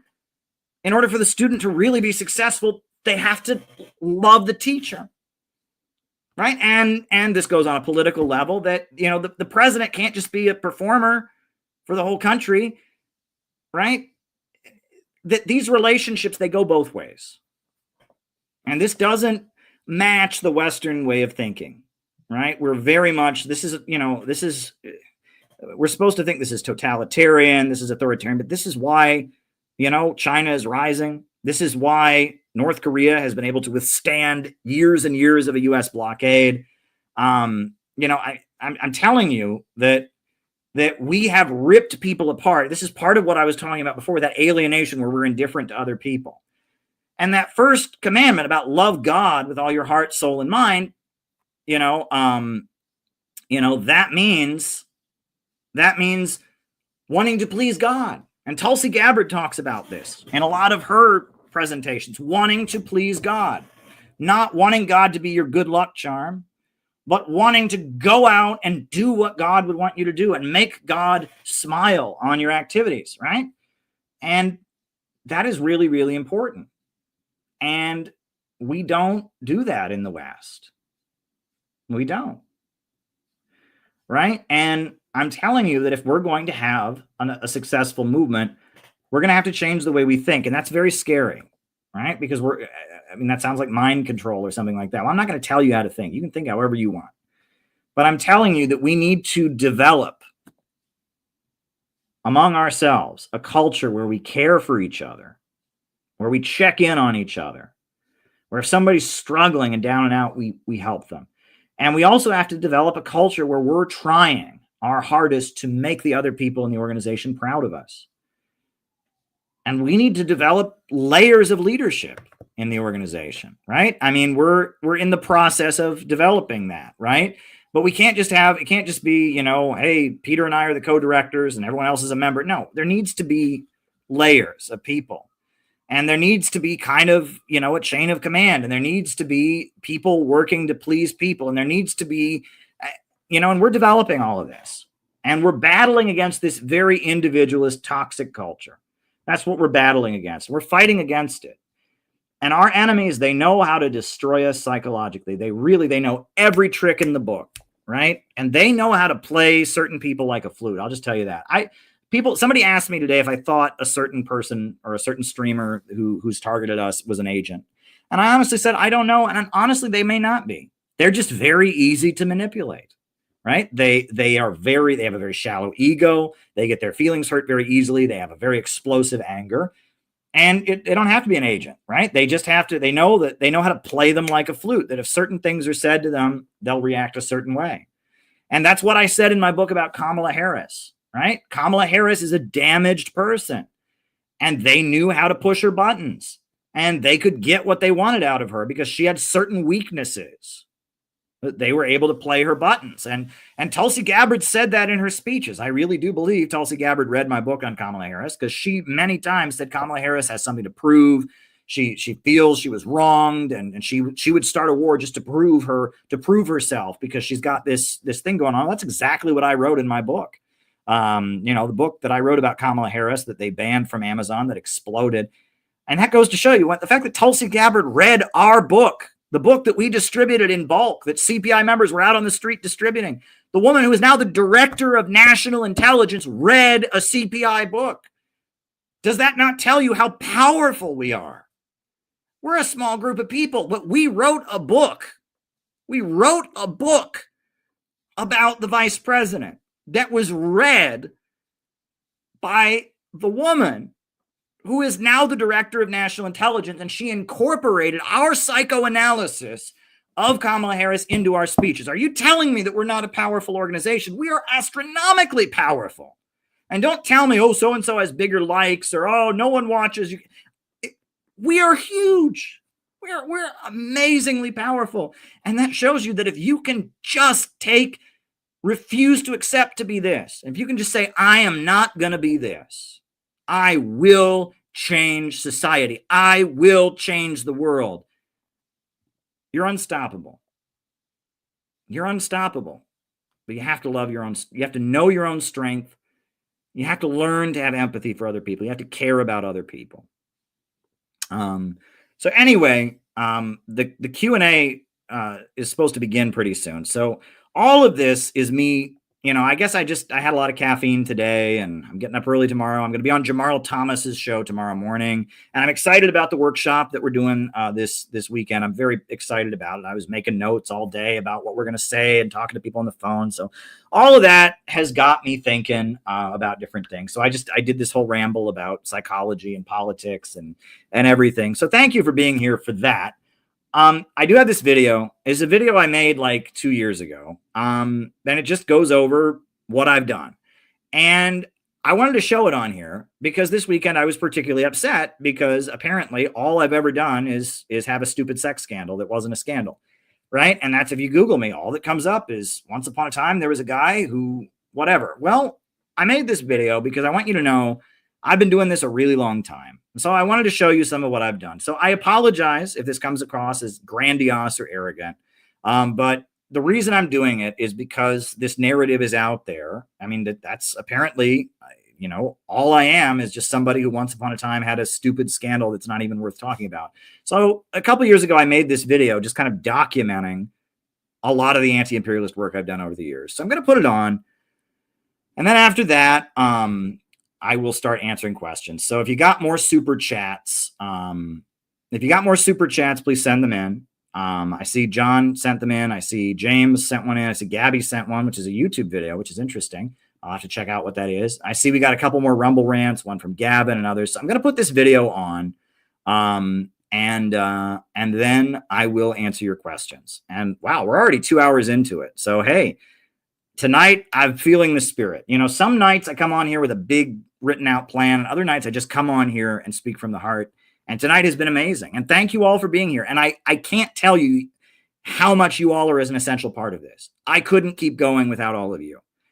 Without you guys being here with me night after night, without you guys understanding what it is that we're doing here and how important it is, without people, I'm so excited. I'm going to meet Carter for the first time. I've never met Carter in person, but he's coming to the workshop this weekend. Carter always asks me such good questions. I mean, he understands what we're doing here, and he's really interested in the history and the dynamics. And, there's so many people watching this right now. I mean, Gavin is in the chat. Gavin and I talked on the phone for an hour this weekend. It was amazing to chat with Gavin. I mean, there's so many people in this community that are just so amazing. And I want you to join this community, and I want you to meet them because they're so amazing. We have just, where in the world, like I think about all the different people in our group, different ages, different backgrounds. How would any of these people have come together, right? I mean, we're not, I mean, we people from different parts of the world and different states and different families, different ages, and we're all together, different religions. We have something amazing in the Center for Political Innovation. It's absolutely amazing. And I just think about all the amazing people in this group, and I want you to meet every single one of them. And I want you to love them all in the same way that I love them. And I want them to give you the same kind of strength that they give me, because I love this organization. I love the people in this group. And if it wasn't for them, I don't know what I would do. So on that note, I can finally show my video. I'm going to show this video. It's just kind of going over the various things I've done over the years. Then I'm answering questions. So thanks, everybody. Here we go. Anti-war groups are getting ready to stage protests in Times Square today. Rosa Flores joining me live now from New York. So Rosa, tell us more about the protests unfolding there in New York. Yeah, well, those protesters are making their way here to Times Square, and I'm actually here with one of the organizers, Caleb from the International Action Center. And I know that you guys are expecting dozens, if not hundreds, of people here. But first of all, explain to us kind of what is your mission? Why are you guys here? The last thing we need right now is a new war against Syria. Right now, they're cutting food stamps, hospitals are closing, schools are being shut down. I'll tell you this, and I don't tell this to you as an American. Eu vou contar uma coisa para vocês, e não enquanto americano, I tell you this as somebody looking at the world economy, mas como alguém que observa a economia mundial looking at what these oil bankers have done to the world. E observa o que os banqueiros do petróleo fizeram com o mundo. And I've got to give you some advice. E eu preciso dar um conselho para vocês. I've got to humbly urge you. Eu humildemente peço Don't give up Petrobras. Que vocês não desistam da Petrobras.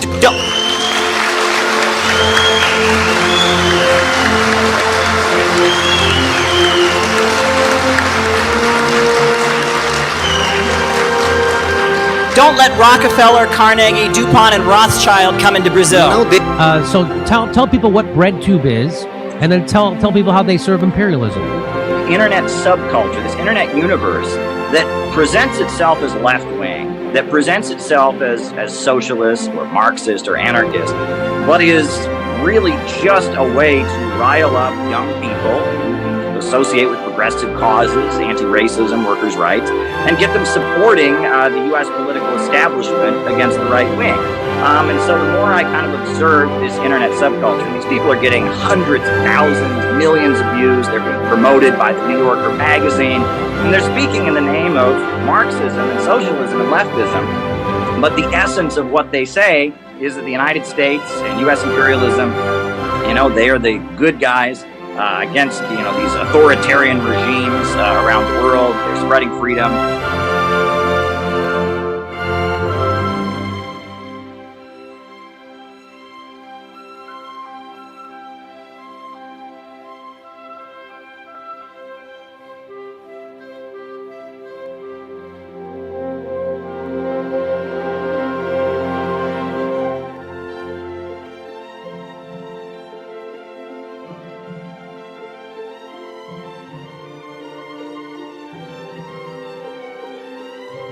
It is really an honor tonight to bring forward our guest of honor, a real hero, someone who deserves to be heard from the heavens. Everyone should hear what this man has to say.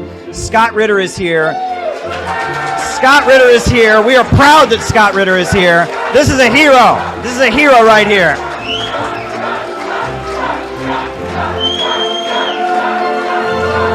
We love you, Scott. We love you. Go ahead and give us some words. Thank you very much. People in the United States are suffering. Our water's not being purified. Our railroads are falling apart. Our power grids are falling apart. And yet we pour more and more weapons and money into some stupid confrontation with China. China is not our enemy. China is not our enemy. China is not our enemy. China is not our enemy. Get out of our country. Stop trying to sell war in our country. Stop trying to sell war in our country. We don't want a new war with China.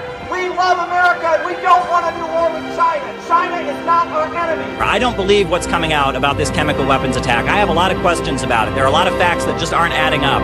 And we've heard about weapons of mass destruction before. There's so many lies to take us into war. We don't need a new war. We need jobs, schools, education, and not a new war against the Syrian people. And these rebels that our government and our tax dollars are paying for, they're not good folks, and they're doing awful things there in Syria, and we should not be supporting these rebels in Syria. It's pretty clear that they are getting propped up by one wing of the establishment. Now, in the book, I go into the evidence of that, but then we have further evidence of that thanks to the work of Max Blumenthal and the Gray Zone. We now know that one of these voices, Abigail Thorne, was directly being subsidized by the British government, by foundations tied to USAID and to the British royal family and such. So, you know, what I said in the book, based on estimates, right, based on some of the people in the background advising them that I heard about, other things, has now been pretty well confirmed. These folks are basically some kind of psyop to get young people that have socialistic or anti-imperialist instincts and get them to serve the empire. So you're saying there's evidence to back this up, that there are YouTubers in the political lefty space, and a lot of them, you're saying a lot, not just, but a lot of them, and they're called BreadTube, and you're saying that those people are somehow being co-opted by the intelligence communities to push an agenda? Sure. I mean, I received quite a bit of information about who was advising them. There's an individual who's tied to military psychiatrists who appeared on CNN calling for mass deprogramming of the country after January 6th. And there are other things that point to some kind of covert support, the mainstream media highlighting some of these people and celebrating them. And then their foreign policy stances could come directly from CNN. And then we have that great report that was done by the Gray Zone. And FBI, Fred Hampton in his bed was being gunned down. In the DPRK, they welcomed a delegation from the Black Panther Party and said, we love the Black Panthers. They're fighting for national liberation. They love the Black Panther Party while this government murdered the Black Panthers. So we took inspiration from Kim Il-sung, from Marx, from Lenin, from all the people struggling against imperialism. Basic things. People have the right to a job. They have the right to education. But this system spends money on war, on murder, on killing, and U.S. out! U.S. out! U.S. out! U.S. out! U.S. out! U.S. out! U.S. out! Red Dawn! Red Dawn! It's a lying war propaganda film. It's a lying war propaganda film. Korea wants peace. Korea wants peace. I spent 13 days on a ship chartered by the Red Crescent Society of the Islamic Republic of Iran. The ship was called the Iran Shahid, and it was loaded with over 2,500 tons of humanitarian aid for the people of Yemen. The boat had nothing on it but medical supplies, flour, canned food, and water. All of them were volunteers from the Red Crescent Society of the Islamic Republic of Iran, and they wanted to get to Yemen, a war-torn country on the Arabian Peninsula, and help the people in need. We departed from Bandar Abbas, a port city in southern Iran. the day we were scheduled to arrive, they bombed the port of Hodeida 8 times in a single day. 8 times to prevent us from delivering medical aid. And we were unable to complete our mission. We were forced to go to Djibouti. And blocking humanitarian aid is a crime against humanity. It is illegal to block humanitarian aid. And we were completely open to having the ship inspected. We are proud to have guests from that organization here today to show that we are not afraid, we are not intimidated, and that we offer nothing but unequivocal full support and solidarity to them while they're under attack. Please stand up, comrades.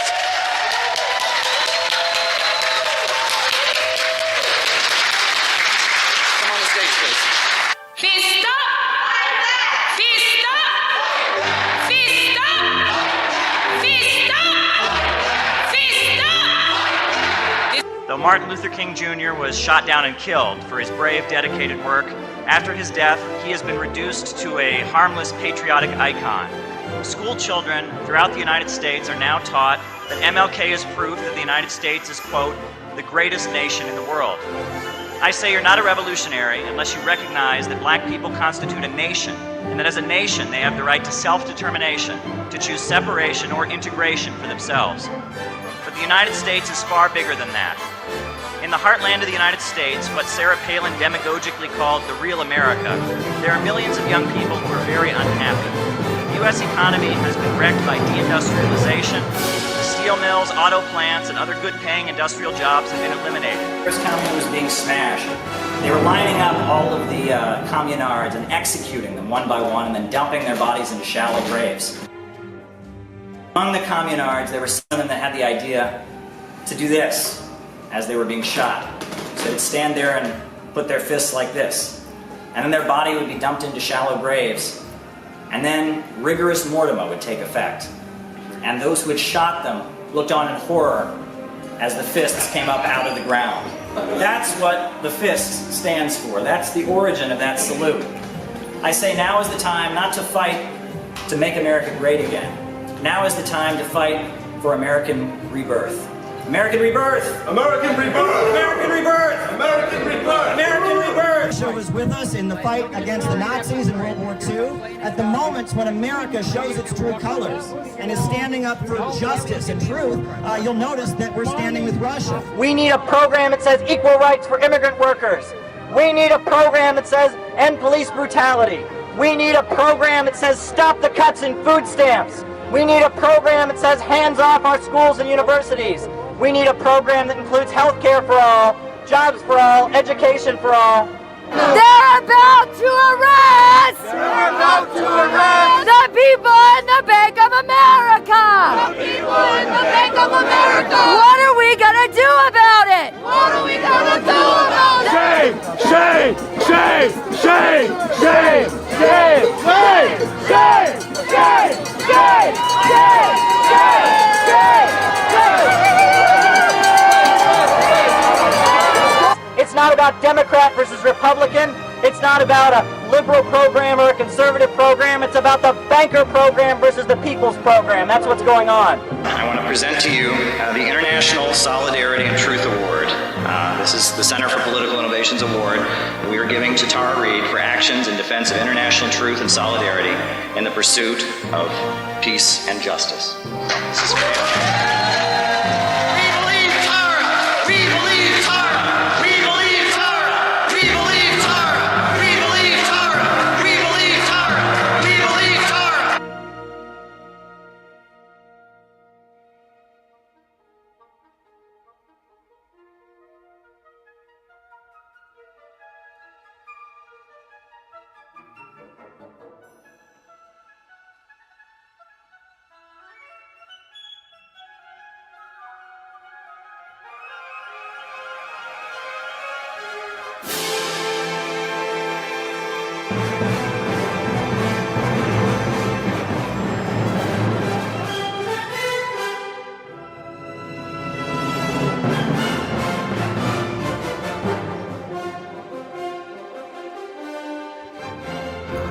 Russia is not our enemy. Russia is not our enemy. Hoy ya en Estados Unidos hubo la primera marcha, la primera movilización en Nueva York.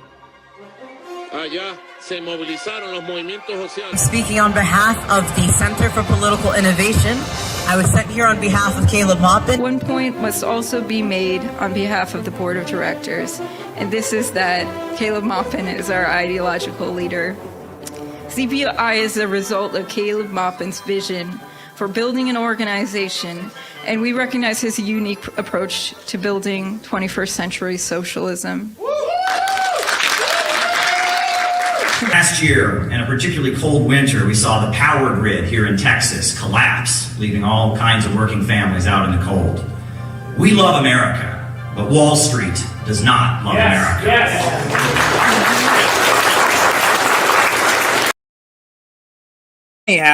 Anyhow, so that's, I just wanted to show that for a while. I don't know, indulge me, I guess. But anyway, all right, so now I'm going to answer your questions. Thanks, everybody. And thanks to everyone who has made it their mission to stand with this community and let this community keep going.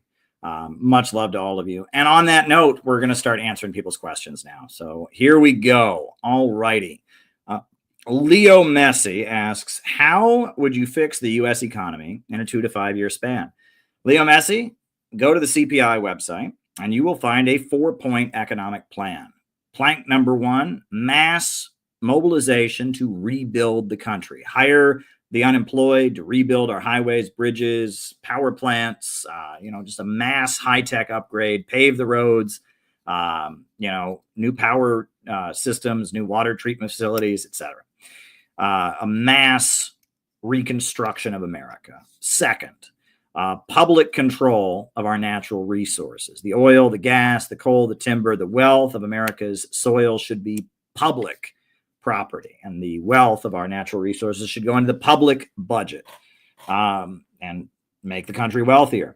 Third, public control of banking. We need to create a national bank as well as local and state banks that are publicly controlled and assign credit in the interest of the nation overall, and inject credit into communities in order to stimulate economic growth and as part of an overall economic plan. And the final step would be the enactment of an economic bill of rights, the right to housing, the right to full employment, the right to education, the right to health care, as a way of investing in our greatest asset, which is our population. Human labor power is the source of all wealth. Human creativity is the most amazing and brilliant source of energy in the world. And so we should be investing in our population to make them educated, to make them healthy, to utilize all the labor power of all the people in the country to build a stronger country. That's what we should be doing. And that 4-point economic plan would immediately rejuvenate the United States. We need a government of action that will fight for working families. Derek Bros says Russia and Europe have much more restrictions on 5G. I'm glad a CPI member in Europe brought this issue up the other day. And then he links me a Rockfin link. Who is the CPI member in Europe? Do we have members in Europe? And I don't know anything about 5G, honestly. I'll just tell you the truth. I really know very little about the issue of 5G. I know that there are some people that feel that 5G cell phone stuff is bad for our health. I just don't know enough about it. And that's one of those issues where it's like, on the one hand, you get people that are like, that's not scientific. And then you get other people that are like, there's a lot of ways that we're being poisoned now that are being covered up. And I just don't know. I have no idea. I am not a scientist. And I know this is something that RFK has spoken up about in the past, and I'm curious about it. I want to learn. I admit the limits of my own knowledge, and 5G is not something I am familiar with. All right. I'm thinking about tipping Jimmy Dore show to see if I could get you and Richard Grove to debate communist history versus capitalism. Who's Richard Grove? I mean, does Jimmy Dore do debates? I don't think Jimmy Dore does debates. But Richard Grove is a British historian and environmental activist. Okay.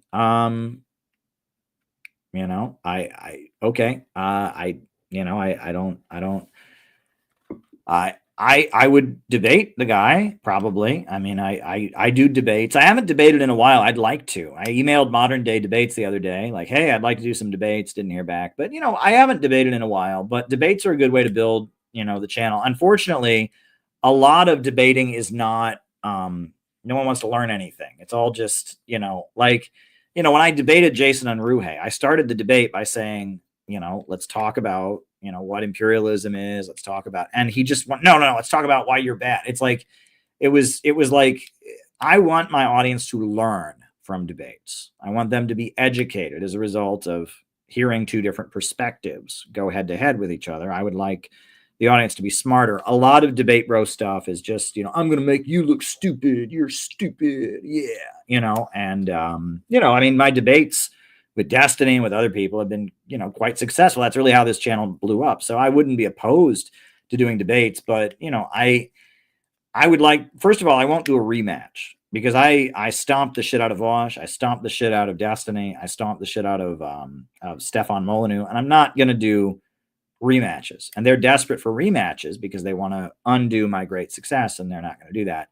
But I would like to debate, people I haven't debated before, and in a productive way. So there we go. All righty. All righty. Let's see. Do we got any more? The Sunday before Dr. King was killed, he gave a sermon, Why America May Go to Hell. Do you think if the transcript exists anywhere? Tavis Smiley, now disgraced, emphasized the may. What are people mad about with Tavis Smiley? What's the issue? Is there some news thing with him? You know, what's going on with Tavis Smiley? I mean, he's had a show on PBS for years, African-American talk show host and personality. I mean, what is there something new about Tavis? Like what's going on? I'm seeing stuff about him in the chat. Is there a new thing? I watched his show. I don't know. I actually, during the Bush years, he did things that were a little bit edgy and kind of anti-imperialist. I mean, he's on PBS, which is basically the voice of U.S. intelligence. So I'm not expecting him to take good stances, but I mean, is there something that happened? I'm looking at social media here. I'm not seeing it. So I mean, is there something I'm missing? Oh, it's suspended. They suspended the show. Oh, alleged misconduct. Well, we don't know what happened. We don't know what happened. So, okay, that's dumb. Look, I'm tired of Me Too, and I don't know what happened. And I just, no comment. I haven't looked at it. I don't know what's going on. And,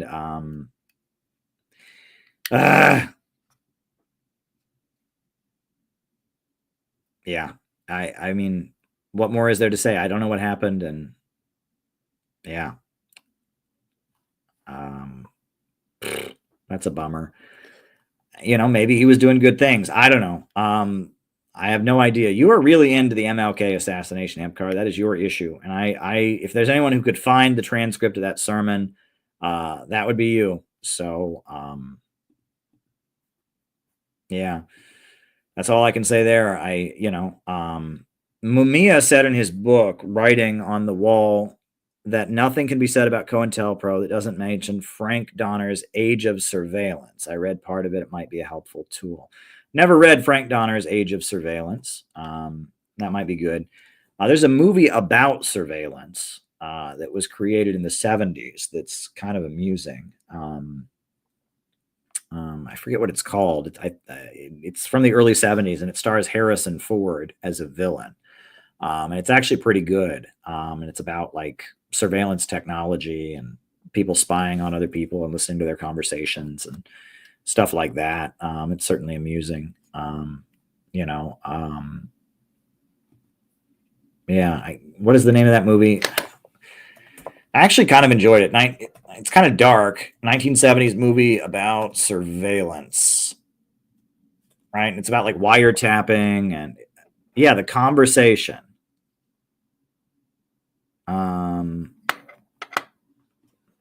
Harrison Ford. Is it The Conversation?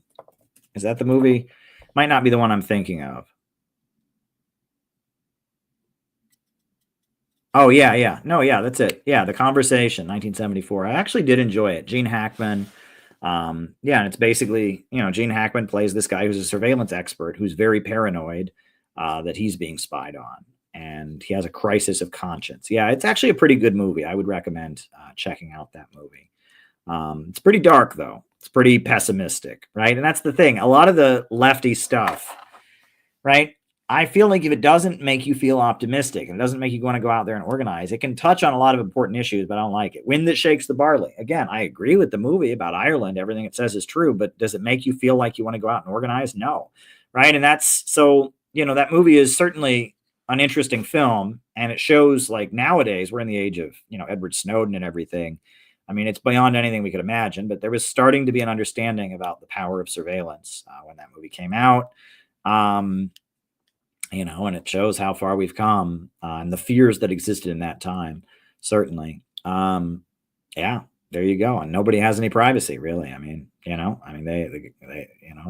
privacy almost doesn't exist anymore. And that's an outrage, right? Because, the right to not be wiretapped, the right, without a warrant, the right to warrantless search and seizure. I mean, wild times we're living in for sure. All righty. Next, Gavin says, Lord, help me live day to day in such a self-forgetful way that even when I kneel to pray, my prayer shall be for others. And that is a hymn, right? That is an old Baptist hymn that is kind of forgotten, but it's about living for the sake of others, right? And how, learning to be a selfless person. And I think that's really, in a lot of ways, that's what we're trying to teach people to do. We're trying to teach people to live for the sake of others, and to live in a selfless way. And that's something our culture certainly doesn't promote. But it's something we're striving and struggling to do as we build our movement. I'm glad that I could inspire you there, Gavin. And Leo Messi, how to fix the U.S. economy. I answered that already. That was your first question.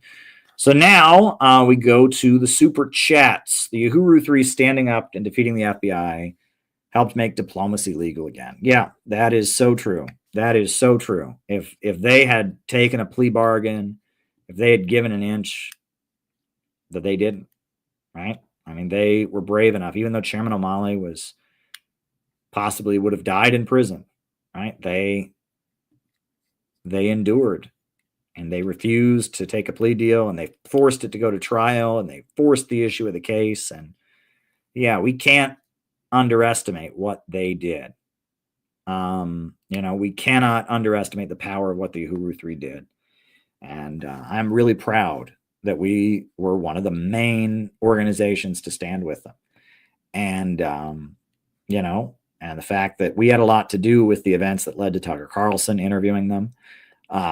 We raised their case at the United Nations. We raised their case with Putin in Russia. We stood with them because they were under attack. And, other people, it didn't even occur to them. I had one of these idiots said, "Oh, well, so-and-so tweeted about them." He tweeted about them. Oh, stop the press. He tweeted about them. It's just like these people, but they're better than us, apparently, because they're famous on social media. So, we went to all their court dates. We raised money. We did outreach. We raised their case at the UN. But apparently somebody else, he's got a big Twitter account. He tweeted once about them, apparently, and no one noticed. But, so that makes it okay that they didn't use, and they didn't use their platform to stand with them. It's absolutely ridiculous. Absolutely ridiculous. Hey, doing my best.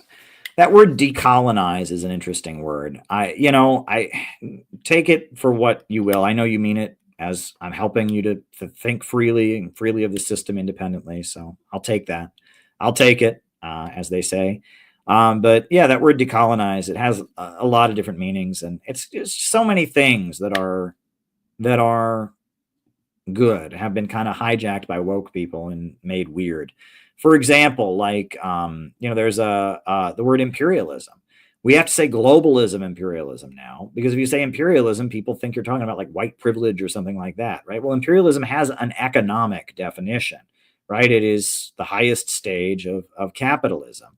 That's what it is. But yet, if we just say we're against imperialism, people think, oh boy, they're one of those. Right. Or then you get people who say, well, but Russia's imperialist because they invaded Ukraine. And it's like, you have to explain globalism, imperialism is a system. It's an economic system, and we're against it. And if you start talking about the World Economic Forum and you start talking about degrowth and, and impoverishing countries and Malthusianism, and then people get it. Right. But, if we just say globalism, people think we're doing the Trumper conspiracy thing. And if you just say imperialism, people think we're doing a woke thing. We're doing neither. We're talking about an economic system that is grinding countries around the world into poverty. That's what we're talking about. Now, the next clip is Gabby sent me a very short clip of RFK. I just clicked Gabby's link, and it's RFK. Right. And so, yeah, we'll see if we can download this RFK video, and it says spiritual crisis. So we'll see what RFK has to say. I like RFK.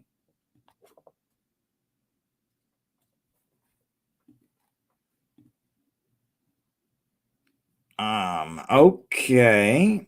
All right. Let's see if we can. All right. Here we go. We got RFK. It's 1 minute and 29 seconds of RFK. All right. Let's see if we can put this clip on, Gabby. I'm trusting you now. I'm sure it's fine, Gabby. Let's put it on. Let's put it on. All righty. All right. Well, I think it's relevant because we're not just in a health crisis, but we're in a spiritual crisis, and those things are connected. And so many times during my campaign, traveling across the country, I sense that people are feeling disconnected. You have a whole generation of kids that feels alienated, dispossessed. They are in a existential crisis, not only because their health is, 77% of our kids can't qualify for military service. There's a purposelessness in their lives and no sense of usefulness or effectiveness or connectedness to their communities. And that drives also the chronic disease epidemic and the epidemics we're seeing of depression, of suicide, of alcoholism, of drug addiction. I think we have to address all of those things at the same time. We can't just say we're going to make you physically healthy. We have to... That's a tall order. Yeah, well, I think, we all have to learn we need to get up in the morning and not think about what am I going to do to make myself happy today. We have to get up and say, what am I going to do to make myself useful today, to be useful to my friends, to my family, to my community. Yeah. There you go. He kind of said what I said, right? Which I said that we're having a spiritual crisis as a country, and you have to learn to make yourself useful, to serve others. So sounds like RFK. I kind of like, I'll be honest, I don't like what he says about Israel, but a lot of what I hear out of RFK sits well with me, sits right with me. So it's contradictory. But yeah, I mean, and I'm really, really glad that he's serving in the Trump administration. So Lindsey Graham continues to agitate hard for war with Iran, insisting they have nukes. How likely do you think war with Iran is? Honestly, I think we're safer with Trump for war with Iran, even though Trump panders very hard to the anti-Iran crowd. I think Donald Trump just doesn't want to be remembered as a war maker, and that Donald Trump even hinted that he wanted to negotiate. Now, Iran doesn't want to negotiate with Trump. The Supreme Leader said no negotiations because Iran got sold out last time they negotiated. But honestly, I think Trump is in more of a position to push back against those who would want him to go to war with Iran than Biden was. And that Biden did, give Iran more signals, etc. But I just think when push comes to shove, when there's that moment where they say, are we going to go to war with Iran or not? Trump had the ability to say no. And Biden and Kamala Harris did not. And so Trump is independent, and that is his strength. China's permanent representative in the UN today spoke in support of the Trump-Putin talks. Thank goodness, right? Let's let these talks happen. Let these talks happen, right? These talks are so important. The future of humanity is riding on these talks. I mean, we got to get through this. We got to just get through this next period, and we got to see this war in Ukraine end. We've got to see a de-escalation in Ukraine. We got to see this war end. Because if things continue to go in the opposite direction, we're going to have a problem. This is the most optimistic moment we've seen in a long time. So let's let it happen. And we've got to not give up our role in it. So yes, China and Russia, they represent that new economy that's rising in the world. I'm glad. I'm very, very glad. So, all right, everybody. Well, thank you for being here once again. And yeah, I mean, we just got to keep going. You all are amazing. And if you haven't registered for Minneapolis, please come. Please come to Minneapolis. We need you at the workshop. If you can't make it and you would like to do something to support this community, throw us $5. I'm just throwing that out there. I said that last night. I'll say it again. If you like what we do on these streams and you want to support our workshop this weekend, even though you can't make it, throw us $5 on the GoFundMe. Just drop $5 on the GoFundMe as a way to help us get through the weekend. That would make my life easier. It'd make things a little bit less stressful for me and for Peter and for everyone at the workshop. So throw us $5 if you can. That's just a small ask we're doing. Throw us $3, $5. If you can just throw us a little bit to get through the workshop, that'd be awesome. But we're doing the workshop. Gabby's got her bus ticket. I'm flying out there. Other people are in the area and other people are driving, and we're doing it, right? We are building the community that can carry out the operations to build the movement this country desperately needs. Desperately needs. So support us, and yeah, there you go. All right, folks, I'm going to put on the closing music. Thanks for everything. If you're up early tomorrow, bright and early, 8:15 Eastern time, I'm going to be on Jamarl Thomas's show. So it's going to be good. So tune in if you're up early. I'm getting up early, but it'll be worth it. Jamarl Thomas is awesome. So I'm excited to go on his show tomorrow morning early. So, hey, we're ending before midnight. Isn't that wild? All right, here we go. New upsurge in the struggle against U.S. imperialism is now emerging throughout the world. Ever since World War II, U.S. imperialism and its followers have been continuously launching wars of aggression. But the people of various countries have been continuously waging revolutionary wars to defeat their aggression. And while the danger of a new world war still exists, and the people of all countries must get prepared, revolution is the main trend in the world today.